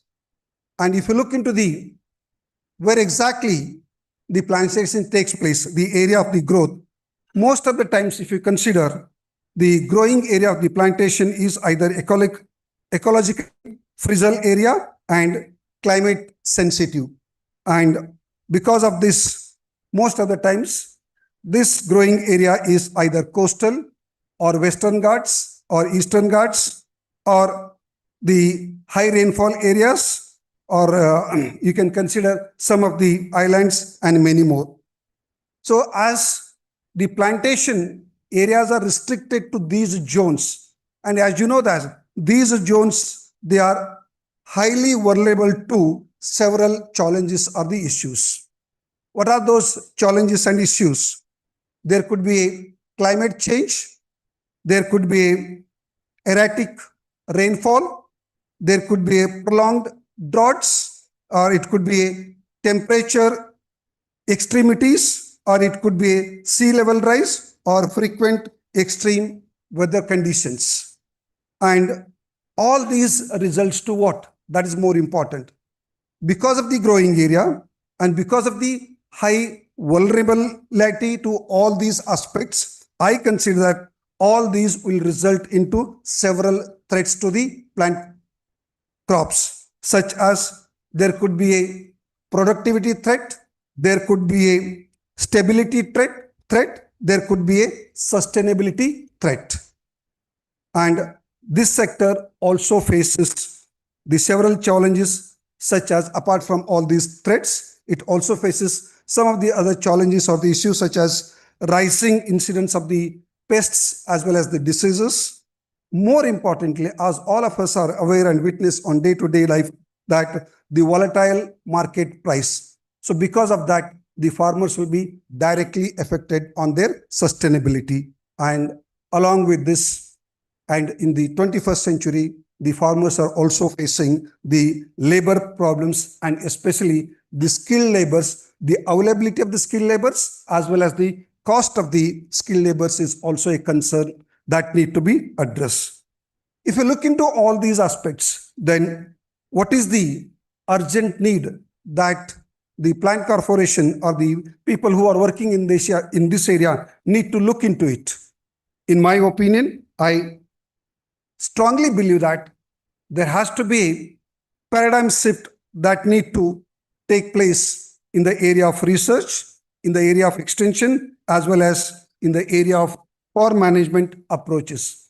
Unless until we addresses these needs urgently or on a priority basis, so we will not be able to find the challenges or the solution to the various issues or the challenges.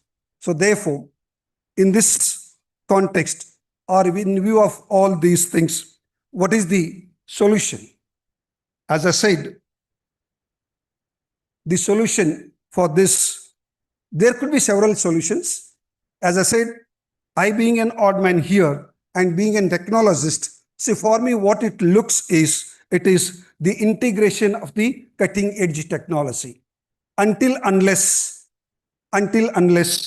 the plant scientist or the academicians adopt the cutting edge technology into their workplace, it becomes very, very difficult to address all these issues.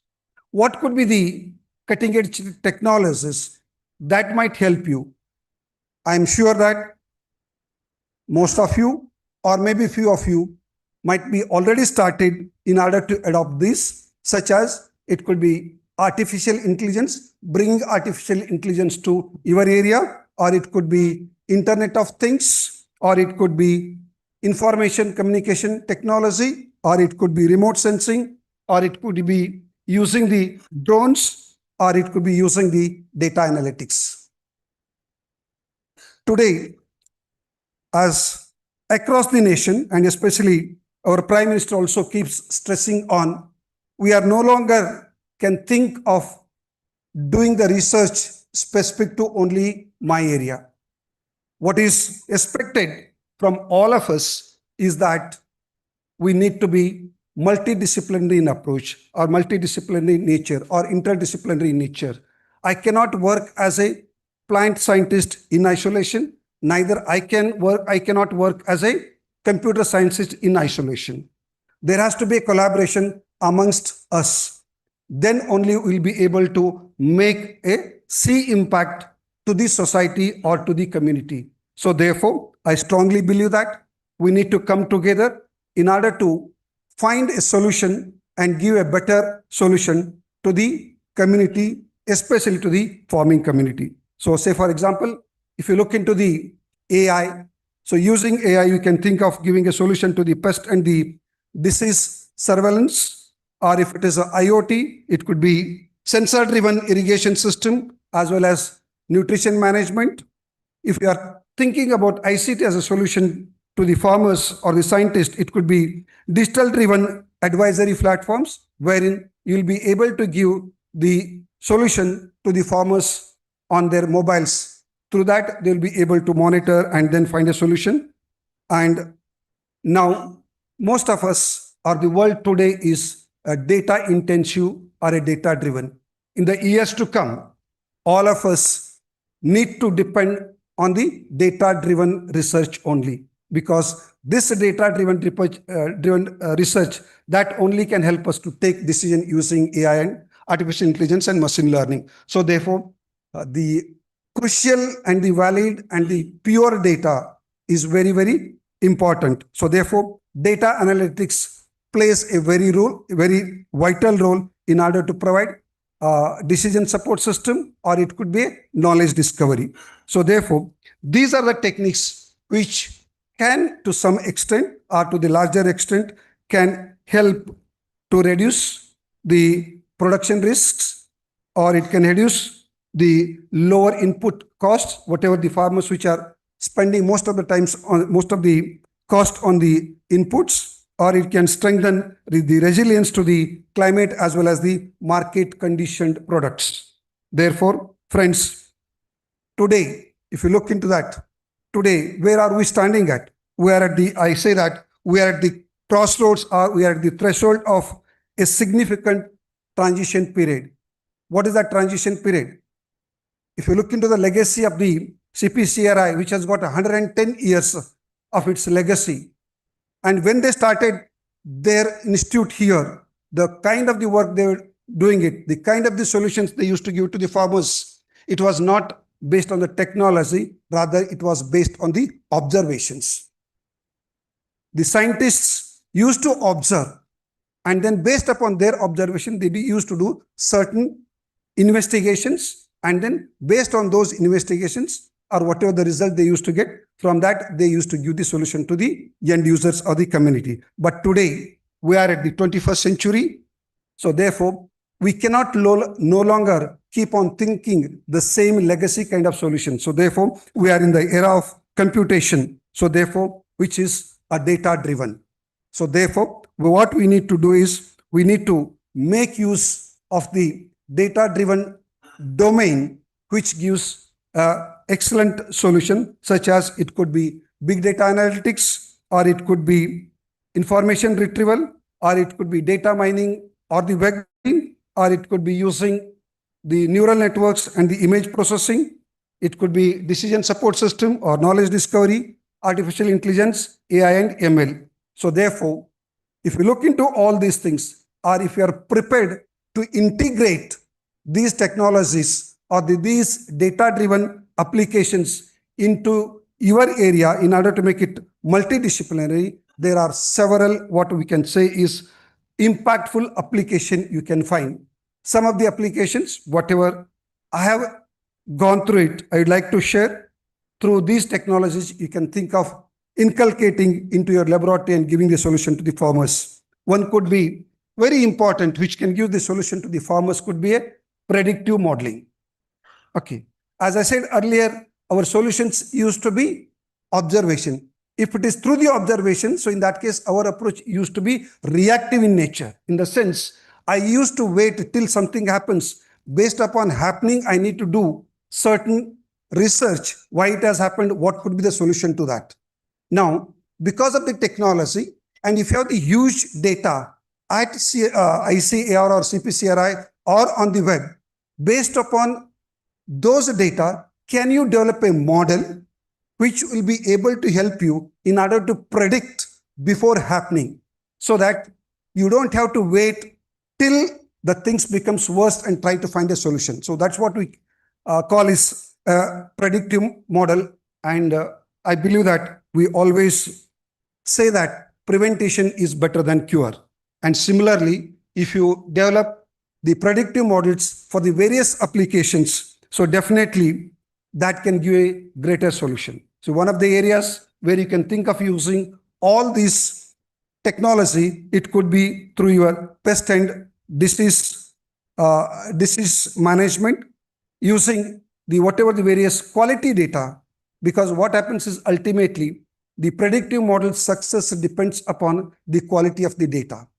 And if the quality of the data, then only the knowledge, whatever we are going to discover, the knowledge will be accurate to the maximum extent. If the data is not a quality one, or if the data, what we call in computer science language, is impure, so in that case, the predictive model's results will not be so accurate. So in that case, your model might fail. Not only that, it also depends upon how well you train your model, whatever the model you develop it, depending upon the data, whatever is available. So therefore, depending upon the historical data or depending upon the real-time data, what you can think of doing is, so you can develop a predictive model which helps in taking the preventive measures in a timely manner rather than waiting till the things becomes worst. Another knowledge could be, as the director was telling, you can think of using the knowledge discovery in the genomics. Can you think of using advanced computational algorithms to mine and to develop a particular, what you call is crop, which is sustainable or resilience to all kind of pests or diseases or weather conditions. So that is also possible provided if you develop a what is called as the predictive model. Another application could be using what is called as the precision farming. I think probably now it is most of the farmers are adopted or adopting. So even in that case, to some extent, if there is any technological intervention can help till further in order to reduce the input cost and make the farmer self-reliant. In that case, you can think of adopting the what is called as precision farming. It could be what is called as input intensive practices to knowledge and data driven systems. Think of using IoTs, artificial intelligence and machine learning and mobile advice predictions to the platforms in order to give the information to the farmers, or sometimes it could be a site specific solutions, such as it is not necessary that all the sites or all the farms may require the same kind of the nutrient, the same kind of the pesticides, and at this all the time the watering. All that can be done using the precision, that is nutrition management, or what is the right amount of dosage of the fertilizers that need to be given, what time has to be given, and when it has to be given. All that information can be given to the farmers on their mobile. So therefore, these are some of the areas, even the precision irrigation using what is called as a drip, micro sprinklers, and many more things can also be adopted. So I thought that, so how we can think of bringing the multidisciplinary research in order to give a solution to the all the stakeholders, especially to the community or the society. Friends, I strongly believe that, see, the agriculture scientist, I always keep telling my faculty members that whatever the research we do it is restricted only in the four walls. It is very rarely reaches to the common man or to the society, wherein it is you, the community, agriculture community, right, are doing a great service to the farmers or to the society, trying to understand their problem and try to give the solution to their problems. So therefore, my compliments and congratulations to all of you for doing such a wonderful job to the society or to the community. And more importantly, I would like to place it on records that the CPCRI is celebrating the 110th year, the Foundation Day, as well as 26th Symposium. On this occasion, on behalf of Central University of Kerala, I congratulate and compliment and wish the director, Professor Hebbar, the hearty congratulations and all the best for his success. More importantly, in the next 3 days, there will be a lot of deliberations which will be taking place. I strongly believe that these deliberations will evolve as a policy document which can be shared to the concerned policymakers so that they can think of taking some of the inputs from these deliberations so that it will become a policy document. Another important thing, I don't know whether it is relevant or not, but I thought, at least before concluding, I thought, is it possible the way the technologists are thinking of the startups now, can this ICAR-CPCRI can think of doing agri-based startups on these campuses or on the various institutions? This might help several the researchers can think of having their own startups on the campus, which might help the other learners also to learn a lot of things. With this, I thank the organizers for giving me an opportunity to share a few of my thoughts, and I thank the organizers for giving me an opportunity to be here a part of this wonderful event. Not only that, so I also witnessed that several products are being released, several books and the proceedings are also being released. I consider myself to be very happy to be a part of such a wonderful event. Thank you one and all. Thank you, sir, for that truly enlightening chief guest address. Your insights into the synergy between academic excellence and agriculture innovations have given us much to reflect upon. We are deeply honored by your presence and your encouraging words today.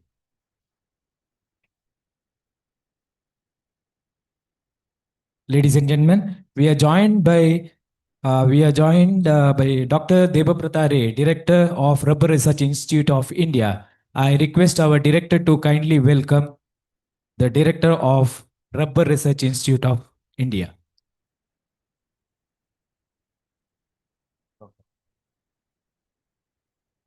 Thank you so much. Thank you so much.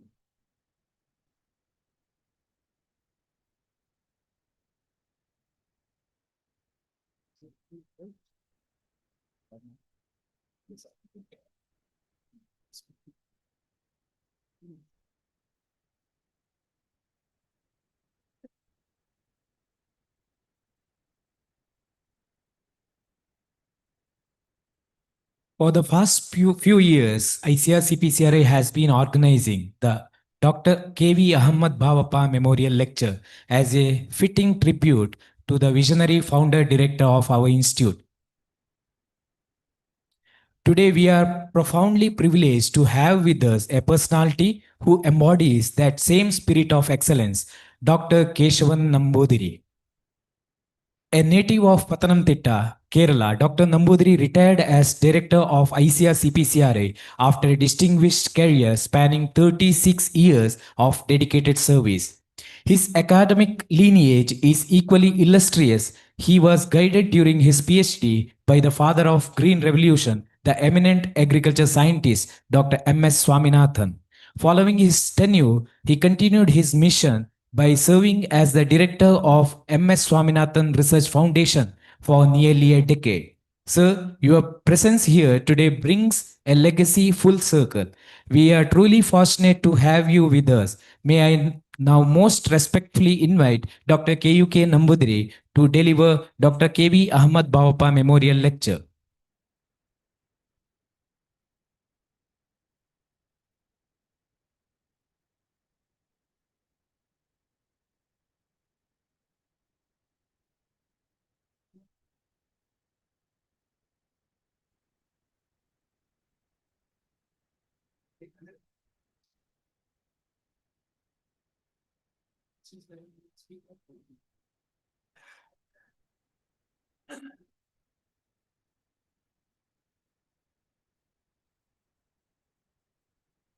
Good afternoon. I also join others to wish you all a very happy new year. Before I delve into the subject,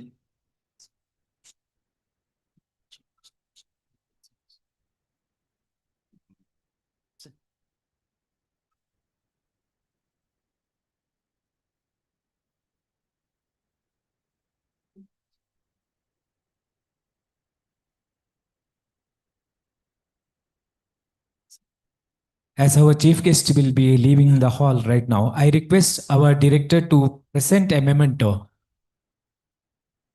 as a token of love and appreciation to our chief guest of today's function, Dr. Professor P. Sidhu Algur, Honorable Vice Chancellor, Central University of Kerala.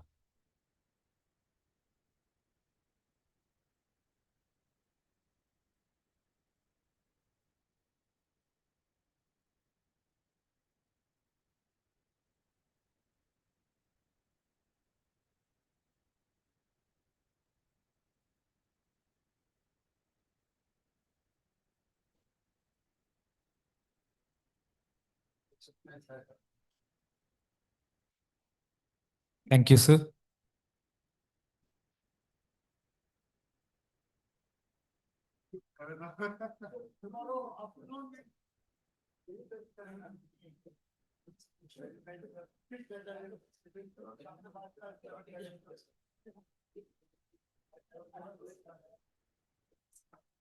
so Dr. Habbar, the director of this prestigious institute, the dignitaries on the dais, staff members of CPCRI, including the retired staff members who have come here, former directors, delegates, and my dear friends.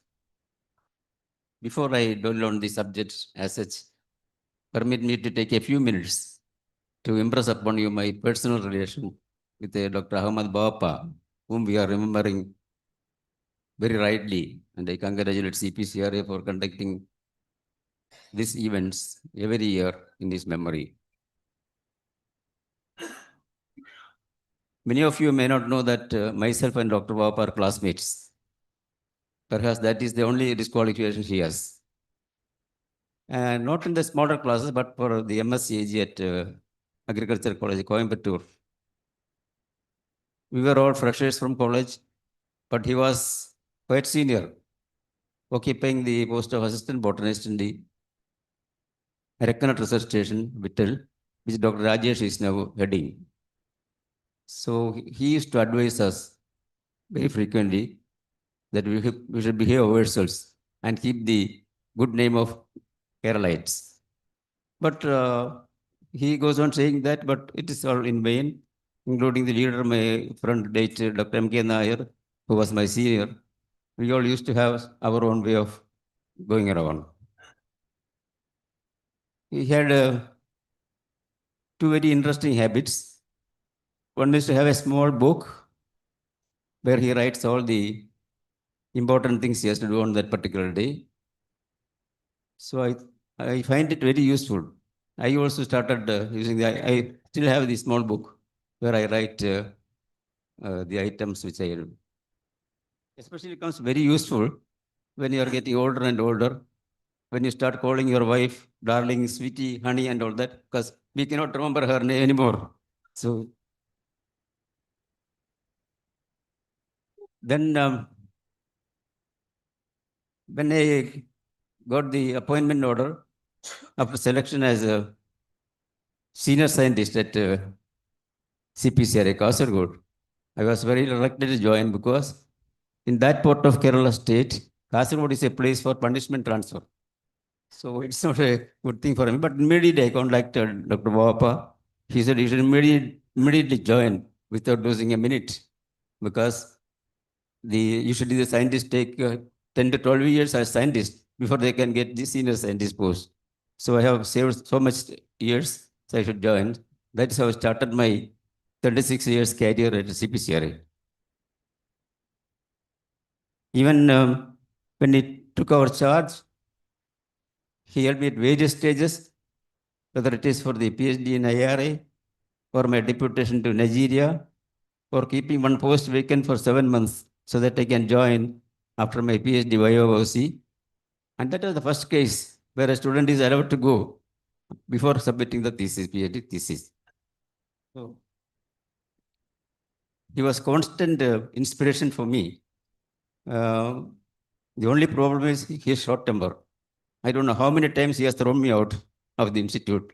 So I used to tell him also whenever we are free, which he cannot control. But that is for good reasons. He is outgoing very angry on us. So you can understand his affection to me.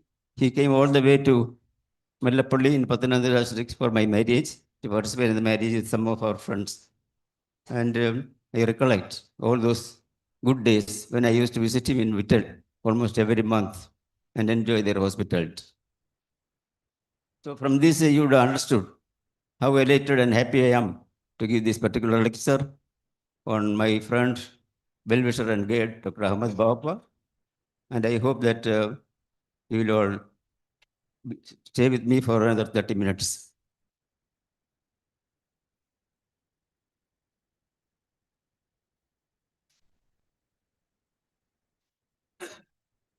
The topic is hunger elimination. Two harmless words. But when you put it together, it becomes a very serious issue. So Dr. Shashi Tharoor, MB of Trivandrum, who is well known for his command in English, recently tweeted, you should not use completed and finished to mean the same thing. So he illustrates, if you marry the right woman, you are complete. And if you marry the wrong woman, you are finished.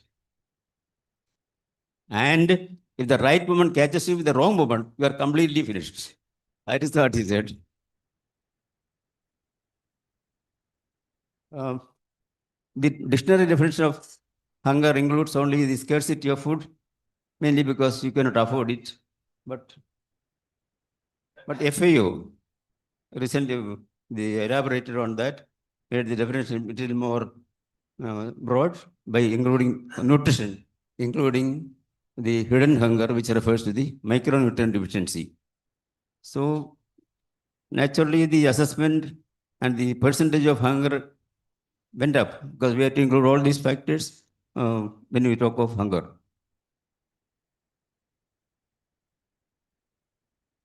You can see that GHI is a good measure of hunger, and globally 800 million people go to bed without able to afford a square meal per day. We can always find out causes why this hunger happens in the world. So I don't want to elaborate on that. You can as well read.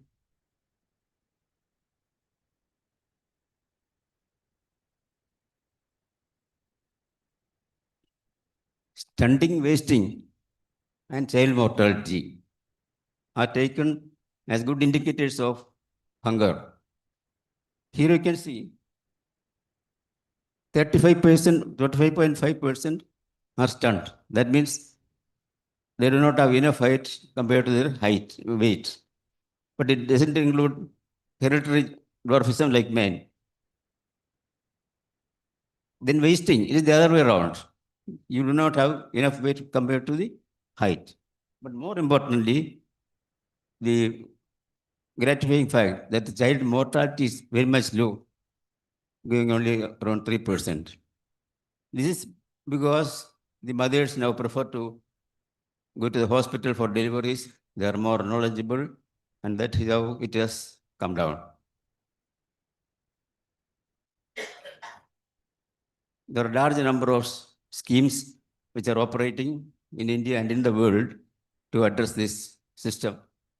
And the ones which is recent, supported by the central government, will have the prefix of Prime Minister, Narendra Modi ji. What is there in the name? Bill Gates is selling Gates Windows instead of Gates. So they say there is nothing in the name. From the crowding of the slide itself, you can understand how many projects, government projects are operating for this.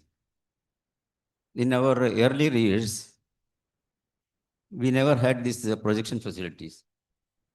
So what we do is we have to write on this transparent sheet and project it through an overhead projector. So we were anxious to enter as many figures and data as possible. So one of the scientists was presenting, when you apply nitrogen at N2 level, as you can see, even potash is made like this, as you can see. So what is it you are saying? As you can see, we cannot see anything. Oh, so he said, don't worry. It is not for you, it is for me. So those days are gone, we have got results now. MPI is another index where poverty is also included. As you can realize, poverty is one of the main reasons for hunger. It's very evident.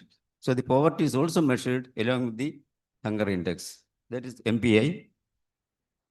And India has made very good progress. From 55%, we have come down to 11%.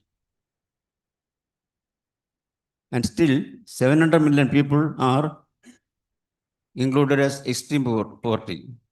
That is taking $2.5 per day as the cutoff. That is about 200 rupees per day.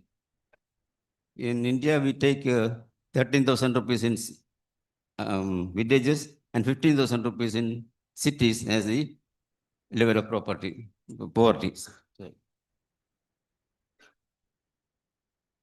So at this juncture, we very fondly remember Bharat Professor Swaminathan and also the Nobel laureate Norman Borlaug of Mexico, because we were saved from the very sure famine and starvation and death as predicted in 60s and 70s through Green Revolution. So understanding the perils of Green Revolution, they themselves suggested that the permanent solution is evergreen revolution and not Green Revolution.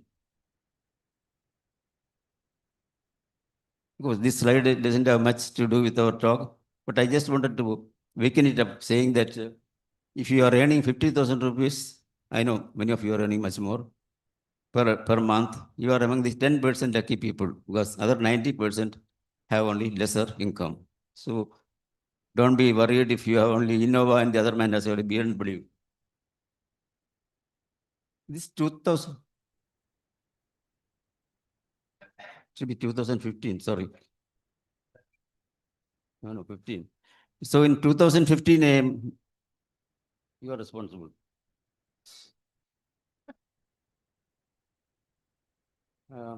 In 2015, a very major advancement was made by FIO and the United Nations to announce some sustainable goals which are to be achieved by 2030. There are 17 linked goals. Now these goals remain as just like the manifesto of political parties. Promises and promises and promises, but nothing happens.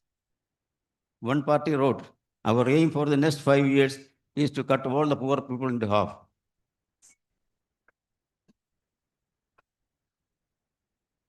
As I mentioned earlier, GHI is another factor which is taken for measuring hunger. And you can see the progress, 18.8 to 18.3, 0.5, just like snail's place. That is why they again revised the achievement year to 2160. That is long time. And India, unfortunately, is ranked 100, even below Sri Lanka and Pakistan. So whenever there is a low ranking, the country will start blaming the poor method of data collection, the wrong statistics, and so on. And you know, statistics is a very slippery subject. That's why they compare the statistics with the ladies' skirt. What is revealed is important, but what is hidden is more vital. This is another serious issue. Having made all the efforts to have the food on your dining table, it is wasted at various stages. Right from harvest, transport, storage, and right after the cooking on the dining table. So it is a lot of money, 92,000 crore per year is not a small joke. So we lose a lot of money, which can be easily solved. Usually it is through food loss or through food waste. Now I understand that artificial intelligence is used to locate wherever the waste occurs. Not that nobody is doing anything, but there are many institutions, NGOs, SHGs, and PPP supported projects which sincerely take up these work to reduce the hunger. And at this juncture, we are very happy that an organization called SHE, Society for Hunger Elimination, has been established in Tirupati by none other than Dr. Rajagopal, my successor. So it would be good if we can have some empathy with them and also help them financially.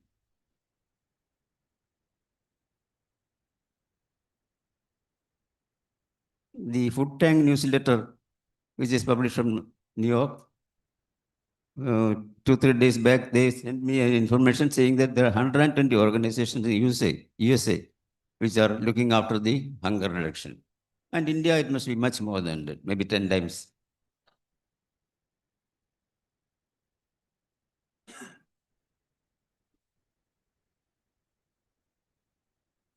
As you can see, obesity is the other side of the story, where people live to eat, not eat to live. And there is a benchmark as per which I have given the figures below. And interestingly, women are more obese than the men. But one interesting factor is that because ladies are more conscious about their beauty and body shape, we can't blame them. And so they report more frequently to the hospitals and clinics, so that their figure is correctly made as the men, they don't go anywhere, they don't report, so their case is not known. And also the overweight. Women easily surpass men, and the data shows that fat women live longer than the men who make fun of them.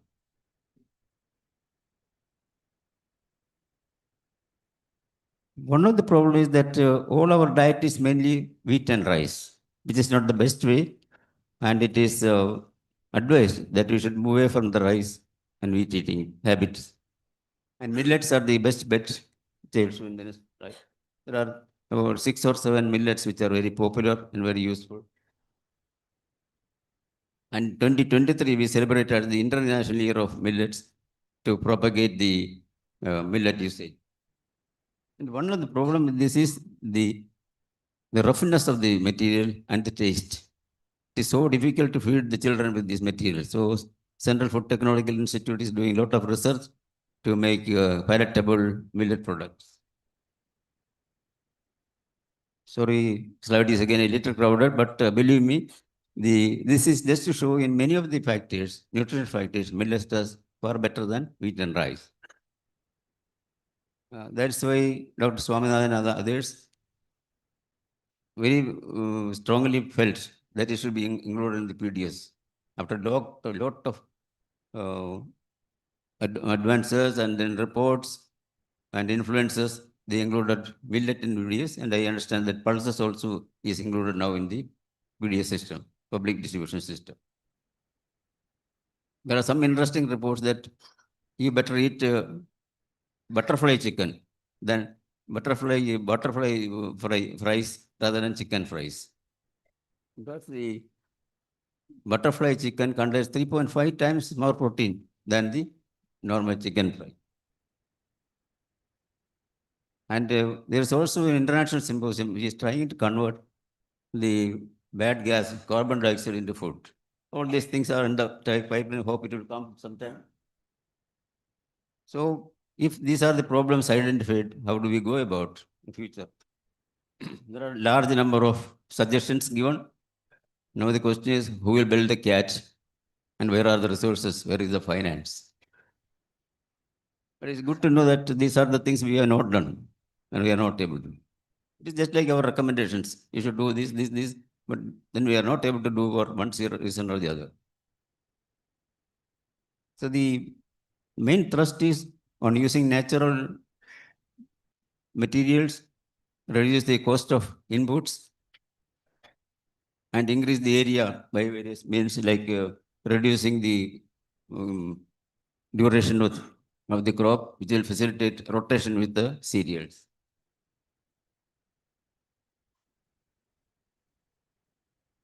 It is also found that animal proteins are better than the vegetable proteins. That is why I have turned a non-vegetarian, though I am supposed to be a vegetarian. Because it contains all the essential amino acids. And also there is the heme, an iron component heme, which is necessary for hemoglobin. As I said, crop rotation with pulse crops.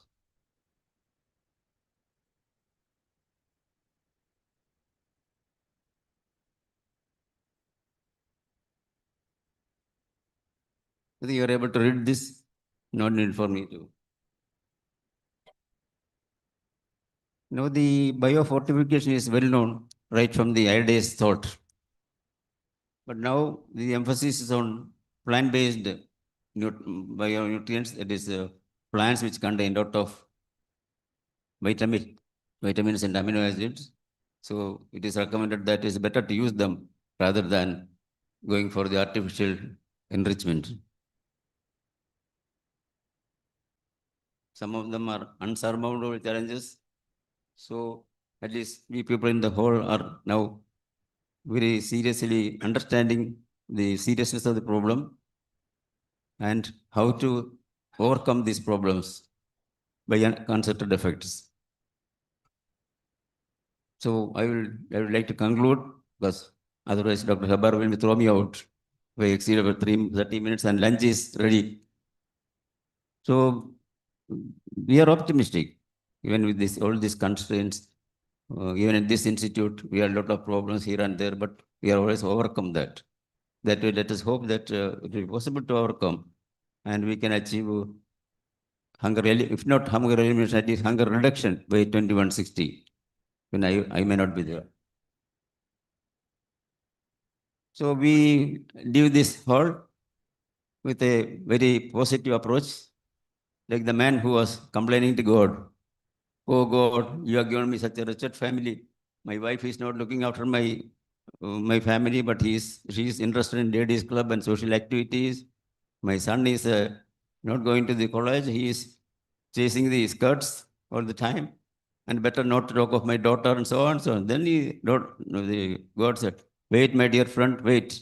I never give all negative things to any family. There must be something positive in your family." And he thought for a moment, and yes, my Lord, you're right. I am HIV positive. Thank you. Thank you very much. Thank you. Thank you, sir. I request our director, Dr. K. Balachandra Hebba, to present the citation of honor to Dr. K.U.K. Nambudiri, who so eloquently delivered Dr. K.V. Ahmad Bhavapa Memorial Lecture. Thank you, Dr. Nambudiri, for the profoundly enlightening lecture. You have not only honored the memory of Dr. K.V. Ahmad Bhavapa, but also provided us with deep insights that reflect your decades of wisdom and experience. We are truly grateful for your presence today.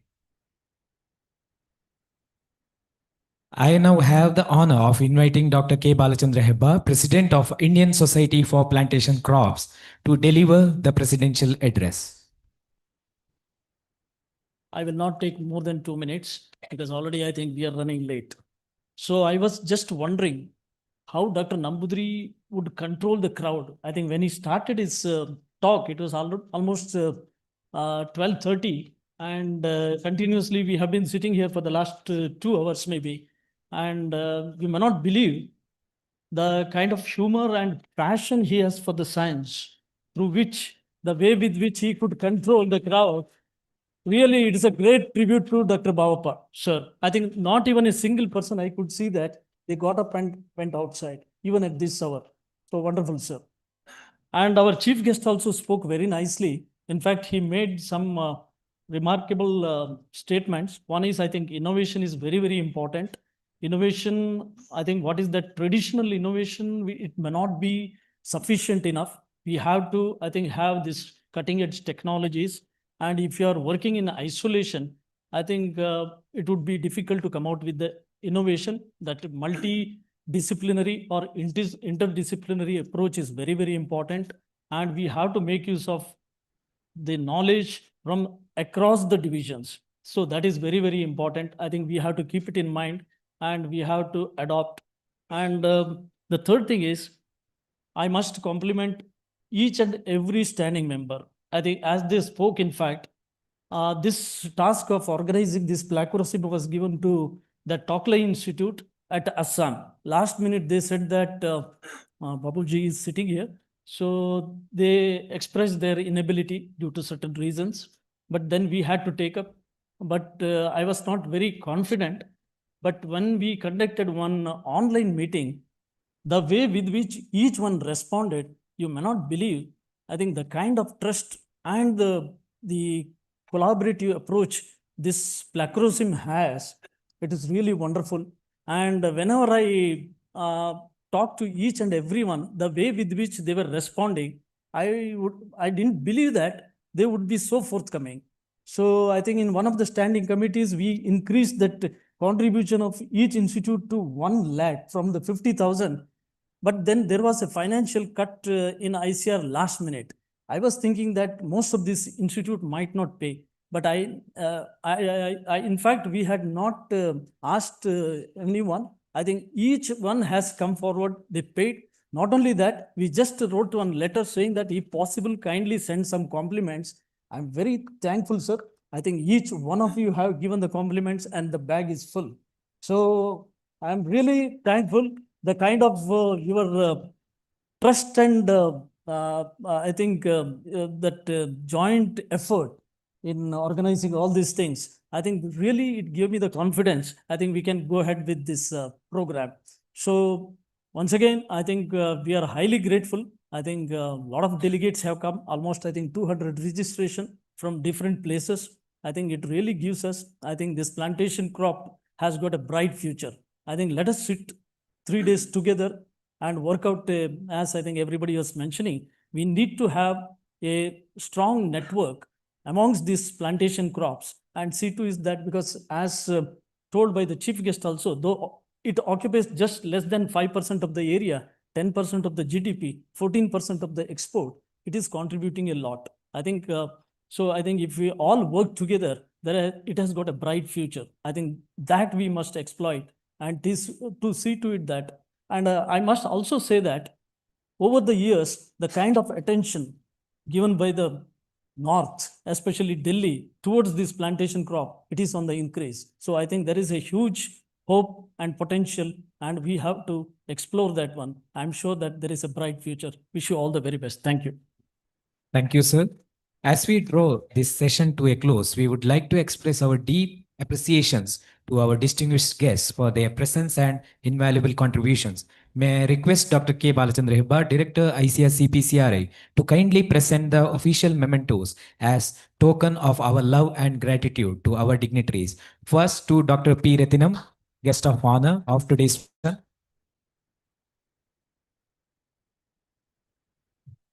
To Dr. K.U.K. Nambudiri.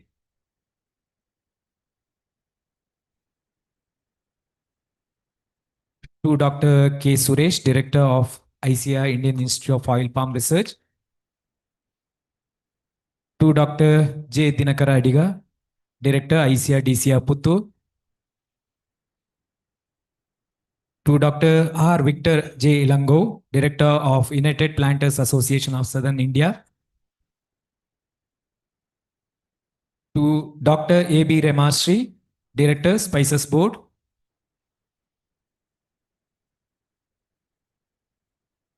To Dr. M. Sendil Kumar, Director of Research at Central Coffee Research Institute. And to Dr. Devaprata Ray, Director of Rubber Research Institute of India. Thank you, Director, for presenting this token of our appreciation. I now have the honor of inviting Dr. K. Punnaswamy, Head of Social Sciences Division, ICAR-CPCRI, to propose formal vote of thanks.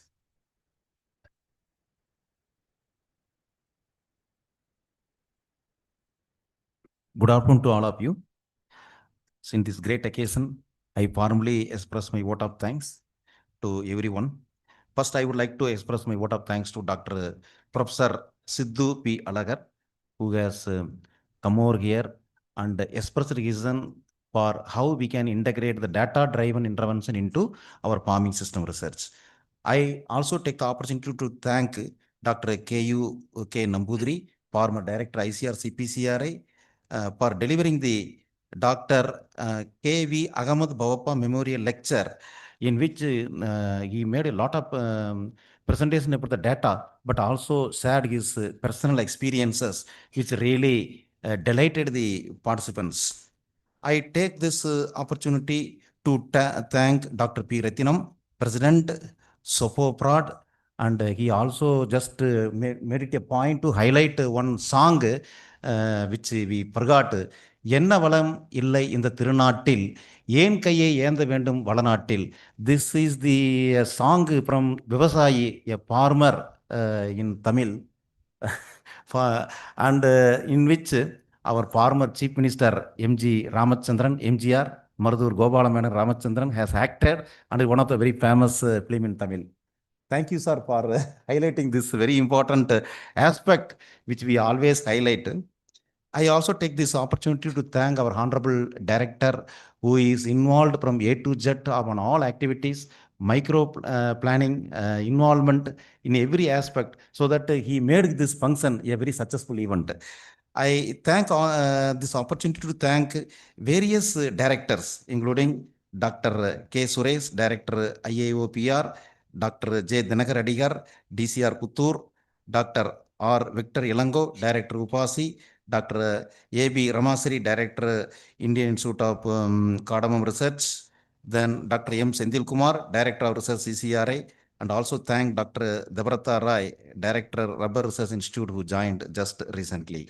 I thank this opportunity to thank Dr. Ravi Bhatt, General Convener of this plagiarism seminar, who is all out, had the all out involvement along with his two devotees, Madam Pratibha and Dr. Jaisekhar. I also thank this opportunity to thank all the delegates who have come from various parts of the country, scientists and staff of the CPCRI, and also retired staff of your CPCRI, press and media, all organizing committees, and our photographer Sam Prasad, who all made this function a very successful event. Thank you very much. Thank you. Thank you, sir. Kindly rise for the national anthem.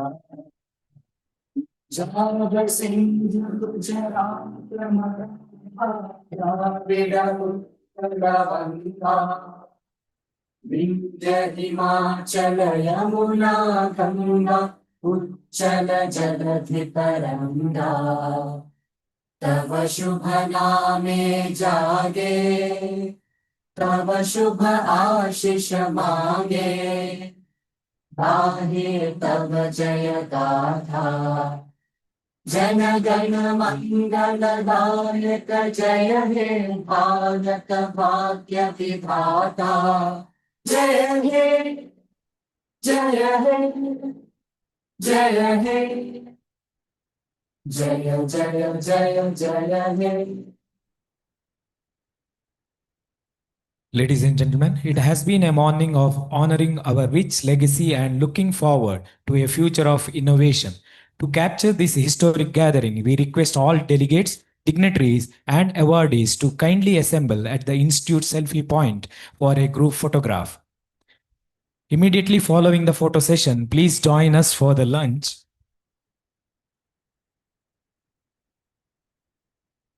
Two, three announcements are there. The lunch for the registered delegates is arranged in front of this venue in the banquet hall, and lunch for our staff and former colleagues of CPCRI is arranged in departmental canteen.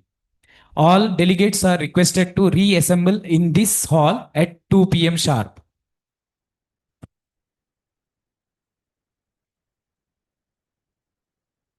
And one more announcement. Delegates, if you have not yet submitted your return journey details, please visit the help desk at your earliest convenience to provide this information. And in several places, the QR codes are placed. So kindly scan and enter your return journey details. Thank you.